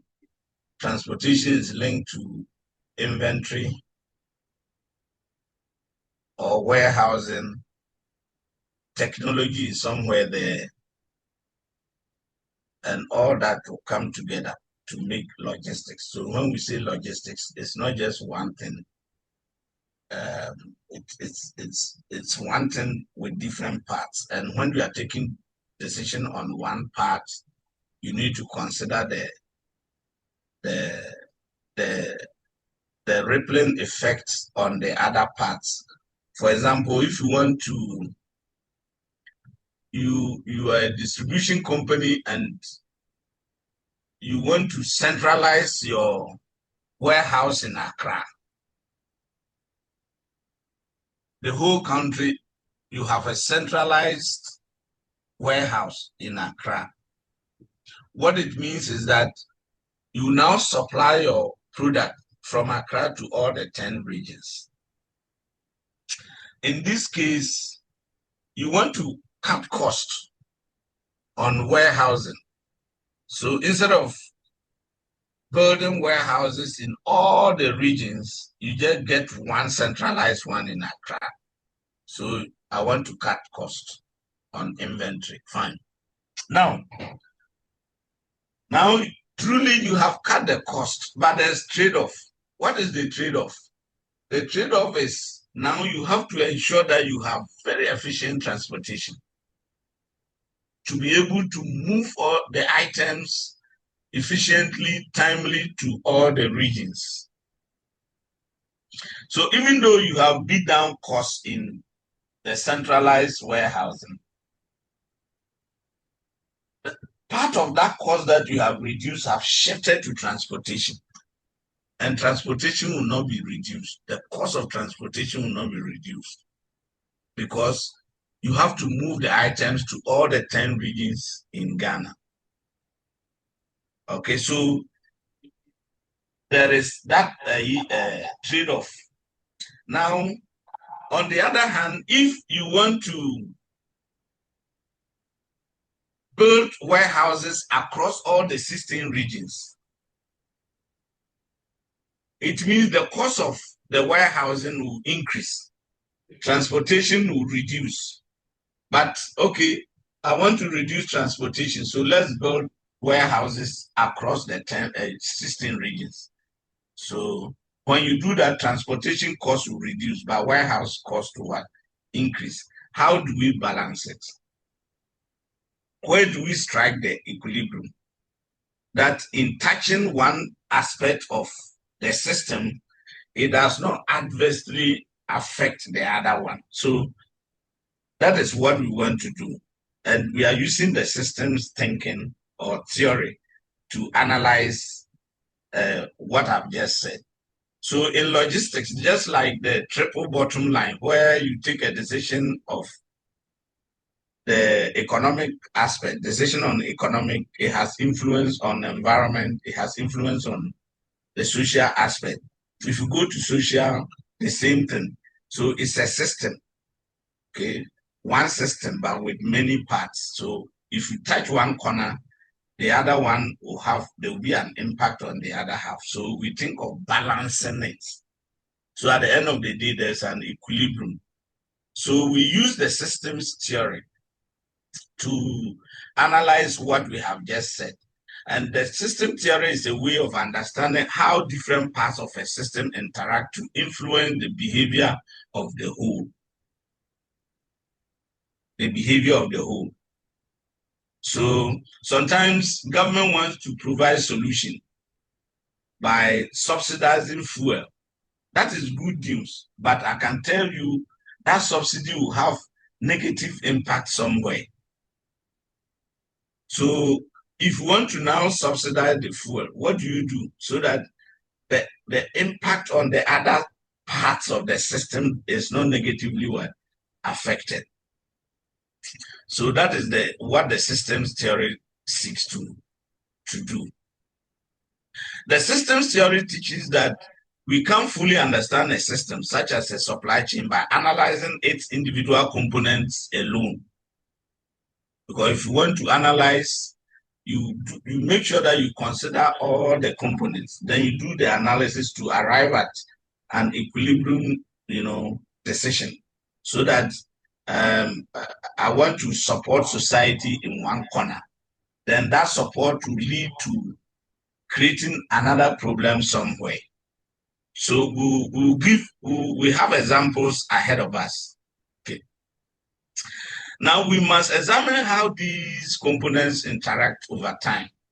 Okay. So the system theory, for example, think of a public bus system in Accra. It is not just buses and routes. So government wants to introduce public buses in Accra or in our various cities, the major cities in Ghana, maybe Takoradi, Accra, Kumasi, Sunyani, Tamale. Okay. Now we are saying that it is not just the buses and routes, but it involves a whole lot of other component parts. Now, what will be the full system? Fuel supplies affecting availability. You are bringing more vehicles into the system. So fuel supplies, that it will have an impact on fuel availability and cost. Then drivers, whose well-being impacts service reliability. Passengers are here, whose needs change with income and location. Then government policies like fuel subsidies or emission standards. Environmental factors like flooding or air quality. Bringing more buses is good news, of course, we all know. But when they come, are they coming to increase the congestion level? Yes. Another impact is that we already have truck drivers who are also making their livelihood through what they do and other things. If the public buses come, the presence of these public buses, are they going to affect these truck drivers negatively? So you need to look at all these things and then make a decision that will not adversely impact another component. And then you think that, yes, this aspect is okay, but the other aspect, what do you do? So before you take a decision on something like this, in applying the systems theory, you weigh, you can create a scenario and then weigh what would, if we take decision A on component A, what will be the impact on component B, C, D, E? Until you do that particular analysis very well, you may try to solve a problem and in the end creating other problems. So the system theory is telling you that if you want to do an analysis of logistics systems, don't focus on the individual components alone. You have to make sure that the decision is based on how all the components will come together to save the system or safeguard the system so that you don't have negative impact anyway. So is this point okay? Yes, Doc. Yes, Yeah, please. dog, we are okay. All right. So what they are saying is that a problem in one area, say fuel price hikes, can cause ripple effects across the whole transport system, such as reduced services, increased passenger fares, and also even higher private car use, which leads to more congestion and emissions. So if, on the other hand, too, you may want to reduce fuel prices like the subsidies, which is good for everybody. So fuel prices have been reduced. What will be the impact on the other components in the system? Maybe I have parked my car for 1 month or so because fuel prices are high. So I take trotro, I take taxi or public bus. So congestion is easing in the system. A lot of people, because they can't fuel their personal private cars, they've packed them. So I joined the trotro. So less cars in our routes. Now suddenly government says I'm reducing fuel prices. And now I can afford to fill my tank. You can afford to fill your tank. Somebody can do that. Then all of us, we now start to use our cars. We increase congestion in the system. We burn more fuel. We emit more carbon dioxide. So what will you do to balance it? It's a difficult scenario. It's a difficult scenario. So that is why sometimes government will take a particular decision. Then you see the opposition or some people criticizing it from another angle, and then you say, but government, yeah, the papa. Then, I mean, you hit one corner. If you are not careful, you create more problems in the other corner. So before you come out with a decision on one component, think about the holistic effect that that decision will have on the whole system. And that is the systems theory, the application of the systems theory. So systems thinking applies systems theory to real world decision making. It asks, how are things connected? What patterns or feedback loops exist? What might be the long-term effects on a change today? So you ask this question. If you want to, you know, you are a logistics boss, you are the director, and you know the logistics system is made up of different components. You can have the IT, you have the warehousing, you have the transportation and other things. You have other institutions. So what decision do you make? You make that decision on just maybe you want to reduce the cost of warehousing. Then that reduced cost, there will be an offshoot to maybe transportation or something else. Okay. Sometimes you want to go technology, you want to go tech. The initial cost may scare you not to do that. But if you are able to enter, the long-term cost will be what? Reduced. It will be stable. So you must weigh all the alternatives to ensure that the decision that you are making is optimum. You make an optimized decision. So example one, freight transport in Ghana. Let's say a logistics company switches from old diesel trucks to new electric vehicles. That seems sustainable. That is definitely sustainable and it's perfect. But system thinking will ask, where will the electricity come from? Is it renewable or fossil fuel?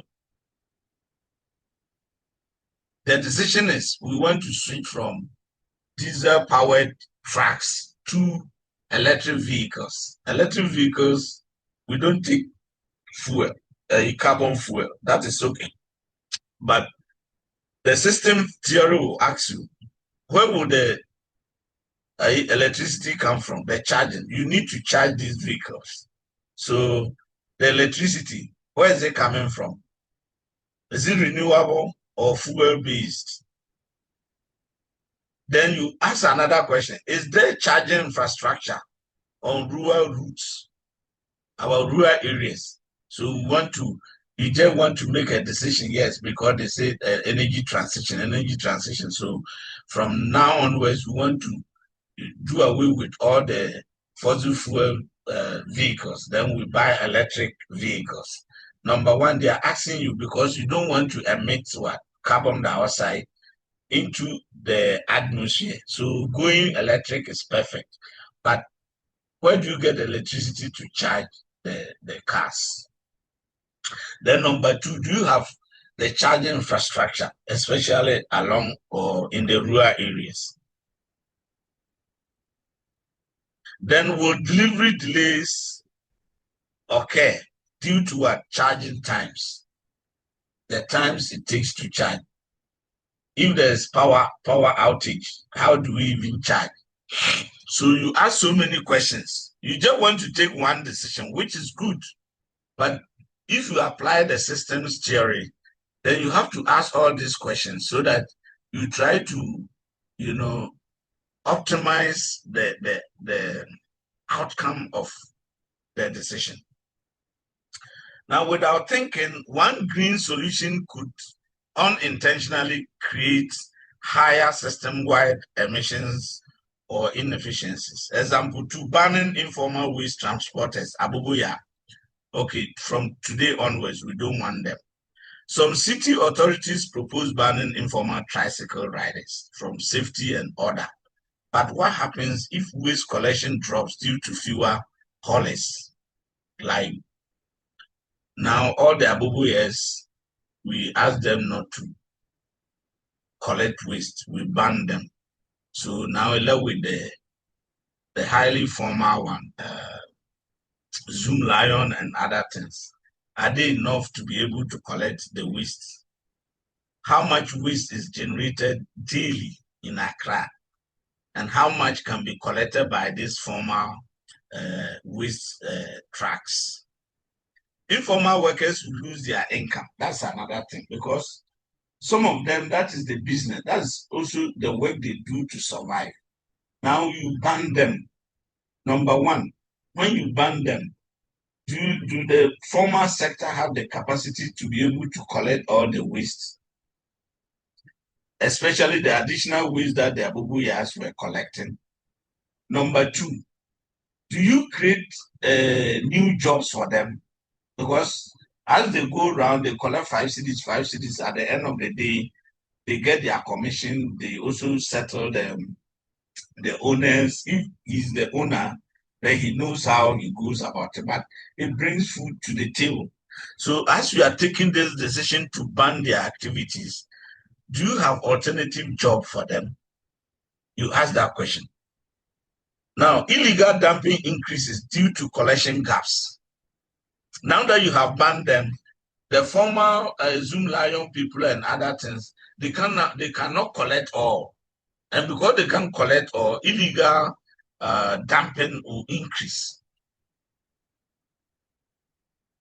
So until you ask all these questions, you may be doing the wrong thing, but you don't know, thinking that you are formulating a very nice policy. Definitely, if you are driving 7 Abubuya with rotten waste in front of you, it's not easy. Sometimes when you are climbing a hill and a single lane, then it's in front of you, you can't overtake, and then a whole lot of confusion. They don't move fast and all that. But before you come out with a decision, you must, the systems theory tells you, ask additional questions. Ask additional questions, what that decision is likely to create. So in logistics, we apply that in logistics because we are dealing with different components. But at the end of the day, is these different components come to form the whole system. And so if you are not careful, you don't balance things, you can take a good decision somewhere, but you unintentionally create harm somewhere else. So system thinking forces us to zoom out, evaluate trade-offs, as I've said, and design solutions that consider the whole ecosystem. So you are taking a decision, think about the whole ecosystem, so that one decision at one area, one corner, does not lead to confusion in the other systems. Okay, so modern logistics and transport systems are highly dynamic and interconnected. Decisions made in one area, fuel sourcing, infrastructure design, labor practices, or packaging choices, can produce cascading effects across social, environmental, and economic dimensions. This complexity makes systems thinking an essential approach for sustainability. Okay.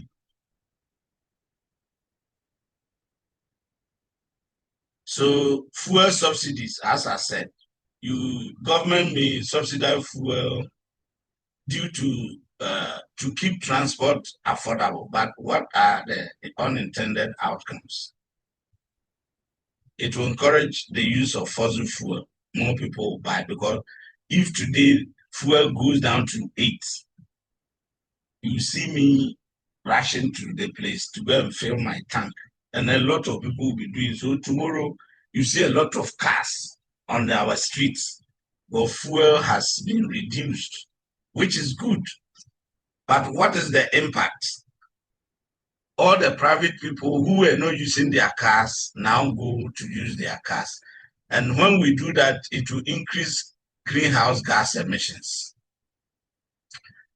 Now, that is the environment aspect. Then social aspect is urban air quality will decline, because when we all move our cars into the system, we emit more, and the air quality will reduce. And when air quality reduces, public health burden increases. We get more respiratory diseases and other things. And then the profits aspect, long-term inefficiency in supply chain due to lack of clean tech investments. So just one decision. And that decision, you might not have considered the other, domains. So you pick it, government wants to be popular. Okay, you do that. People hail you, but the unforeseen or the impact that we will not see is long term. It will be killing us tomorrow and then create a lot of confusion, but we don't see it. So we need to be careful. So these are examples that we are using to illustrate how the systems thinking and theory can be applied in logistics. In your workplace, management has decided that they are giving people car loans. So, and then what happens is that if you are interested, you fill a form, then they will import the cars. When you fill the form, you indicate the type of car you want and blah, blah, blah. Everybody buys cars in the organization. That is okay because you've increased my status, in society. But what are the consequences? There are consequences.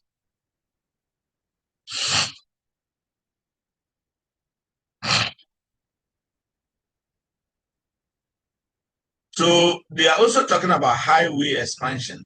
Expanding roads may reduce congestion, but it will be temporary. So you expand the routes, you invite more cars, more emissions, and then it will induce demand, more sprawl, urban sprawl, harder to build efficient public transport, then displacement of local communities. That's social aspect of it. So we want to say that when you are at this level, maybe you are designing a policy, a logistics and transport policy, get to know that it's a system. Logistics is a system.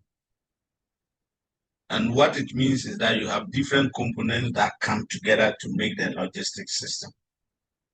And so you must be careful in deciding on what to do at a particular component. So as I said, you want to reduce cost. You want to reduce warehousing costs. So you build one central warehouse in maybe Kumasi. Kumasi may be the center of Ghana or something. So you build it there. That is okay. Instead of building warehouses in all the 16 regions. So you have reduced costs and there is no doubt. But the cost will run to transport. Now you need a very efficient transport to be able to move the items to all the 10 regions. So even though the decision is on warehousing, indirectly or directly, it has an impact which is quite negative on transportation. And you can give several examples.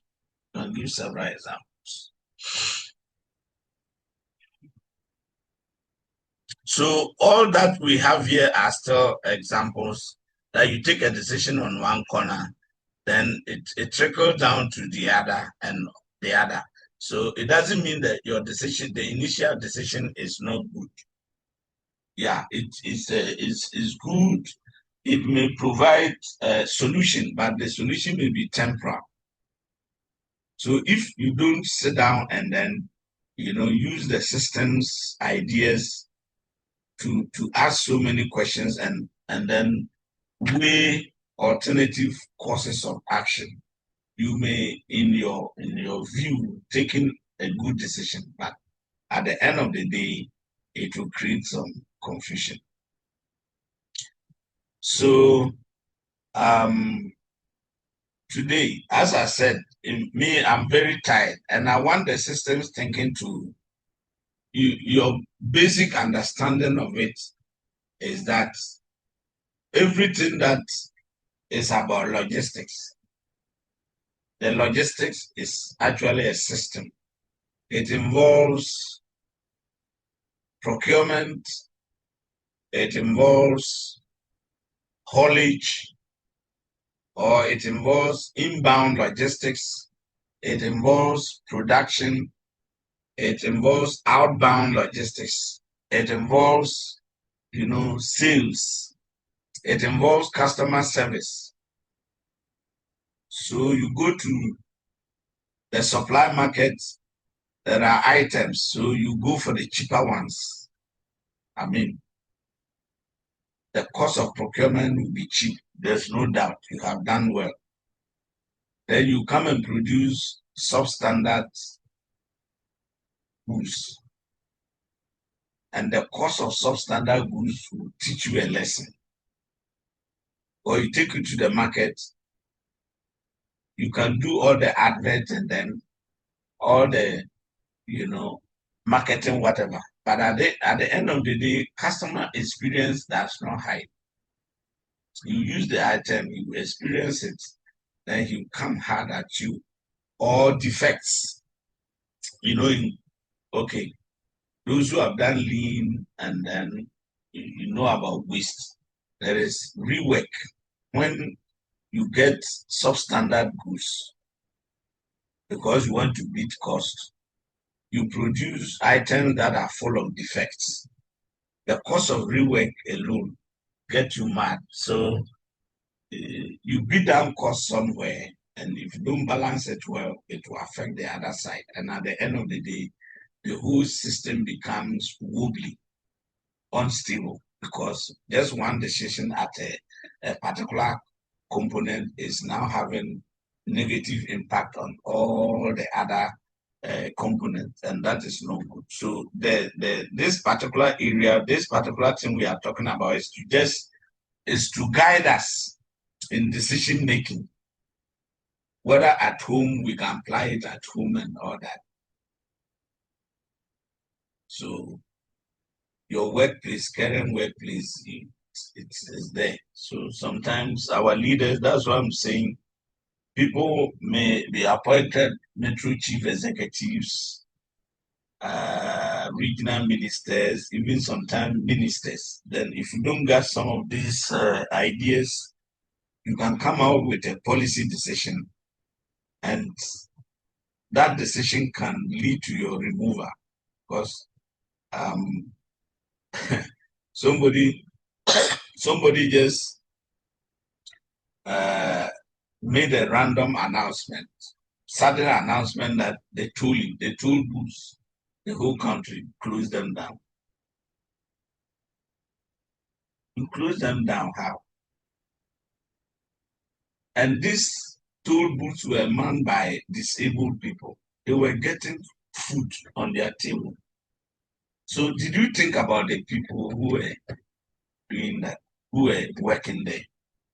So you close it, how many years now? And those people, where are they now? Maybe some are dead because of that decision. Okay. But I don't know what they are doing to that man. Because if I were to have the opportunity, that man would have,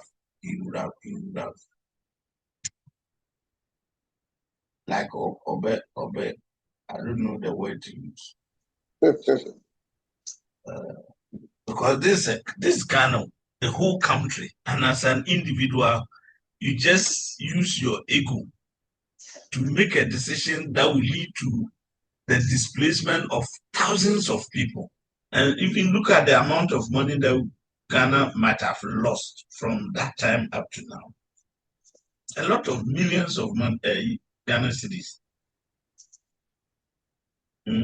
So sometimes it's not necessarily the course, like, oh, I've done masters and things, but some of these little things that you pick. So that when you are in a position where your decision impacts the lives of people, if you want to make the decision, you can say, oh, I learned something about the systems theory. You can go and fetch it out, sit down, learn it, and then see how it can help you make a decision that will not create more problems than the solution you seek to, bring to the system. So today, I've done well. I think after this, I'll clap for myself. I'm very tired, but sometimes when You've done well. You've done well. yes, I'm even clapping for you here. Is it? I'm even clapping for you here. Yes. So sometimes when I think that I can't do it, but as soon as I meet you, then there's some energy be. So please forgive me. And then I was discussing with Tony. Okay. You know, we miss out some, is it a day or two or so? And if within the week, I have one other class, I'm going to meet them tomorrow evening and then Tuesday evening because I think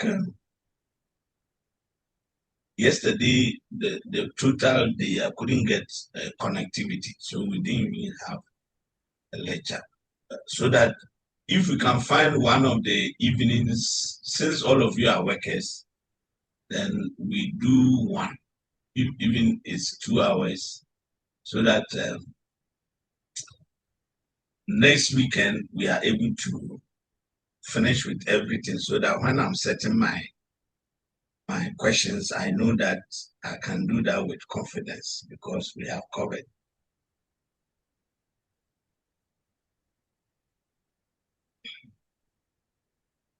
But also, let me take this opportunity and then say, you know, apart from what I'm doing, in fact, I operate a small company at the corner, and I train people on AI. AI can help you do so many things easily, particularly your thesis work.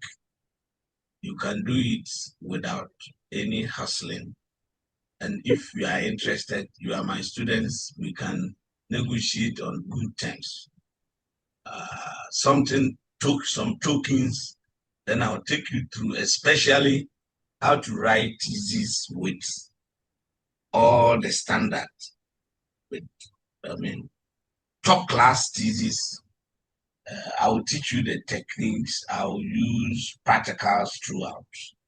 And then I'll bring articles, I'll bring some, and teach you how to write your background, your problem statement, your objectives and all that, your literature and everything in a very structured manner. Very structured manner. So if you are interested, I will not charge you commercial fees, but that will be after we are done with the formal teaching that we are doing. So normally I encourage my students, not because I'm training people on that, no, but I encourage my students, if there's technology that will help us solve problems and solve them quickly, then I'll urge you, if you want to use it, then fine. I have some training to do in Takrade, but the company has not invited me yet. It's a 2 days training, but that one is a company, so you charge commercial fee. But you are my students. If you want, maybe we'll talk. Then something small at least, so that I buy data and all that. Then I'll give it to you, particularly your thesis that you are going to. I don't know whether you've already started, but even your workplace, anything that you are doing, you bring your problems, then we use the AI to solve it in seconds. So I do that as well. I just want to sell the opportunity to you in case you are interested, but it's not compulsory. This is not part of what I'm doing. This is my private something, but I just see that, let me announce to you, it's an opportunity. It could be an opportunity to some of you. And then we see how we go. But Tony. Yes, Doc. So you guys will now decide. I told you Monday, tomorrow I'll be busy. Tuesday I'll be busy. Yes, Doc. So I don't know whether maybe Wednesday, if it is feasible, let's look at it. But you people should decide. Let's see. It will just be just one day. Then we meet the face to face, and that will be off. So that's fine, Doc. I will discuss with the class and then the time and revert to you. Okay. Thank you. All right. So I'll see whether I can get something to eat. My tummy self is annoying now. Doc, please, a hand is up. Yes. Yeah, talk, please. Yeah, Doc, I wanted to ask your class, is there a certificate after the class? Yes, I normally give sets. But have you people started your work? Maybe your thesis and other things? Yes, Doc. One batch have started, one batch has not. Doc, Oh, read okay. Doc, Yes. I'll call you after class about our thesis. Some of Okay, us, no you are problem. supervisors, so. Oh, I see. Yes. We all Okay. need it. Yeah, We'll call you about it. So let's decide and see. Yeah, I'm just selling the opportunity. A colleague introduced me to it, in fact, and I've not regretted at all. Never. Because it's just there to make sure that you are stress-free at the workplace. Unless you don't know the language, we call it prompt engineering. That is, you learn the skills, the language of the AI, and when you give it, it will show wonders. So me, I can create movies and things, but that is not the level your listen. Yours is for work and then maybe your academic. Yeah. So please, I think this is it. If there's any issue, let me listen then. Yeah, please. So in case after teaching us as a class, but we need a certificate. How much is the certificate? Oh no, when we decide on how much it will, maybe you give her, it will come with that certificate. I will not charge you separately. Oh, okay. Doc, what will be the duration? So the class, is it going to be the online or face-to-face? This one, if the school will give us, but I don't think the school may want to give us because it's like practicals. We'll do it online. Oh, okay. I think people are from all over the country for Yes, please. this. Yes. So if so, it will be online. We take our time. I will demonstrate everything, and I'll use live demonstration articles and see how you can tell, how you can even generate your topic and all that. It's very interesting. I will not deceive you. Okay. So what will be the duration? Normally 2 days. We have it maybe 3 hours, 6 hours. Oh, that's good. Oh, but we can discuss the time and then meet Doc so that we do it. Yeah, let's finish with the school one. The school one. So next week we are going to meet. Yes. So let's finish with that one. Then we talk about this one too. Okay. You academic work plus other added new skills that will improve your efficiency, productivity, and all that. Okay, so thank you so much for your patience. And then, Tony, you decide, let's see when it's appropriate that we can meet before the last meeting, our face-to-face on next week, Sunday. All right, thank you very much, Doc. All right, I wish you all the best. Thank you. All right. Thank you, Doc. Judah, see you, are you there?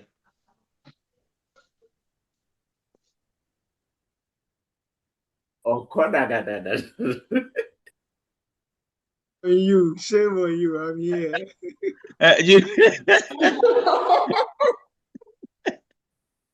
One ya okoda dada.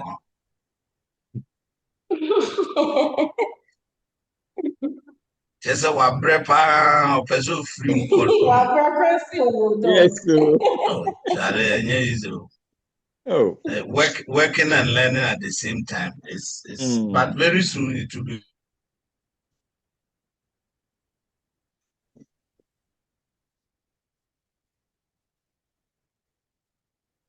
over.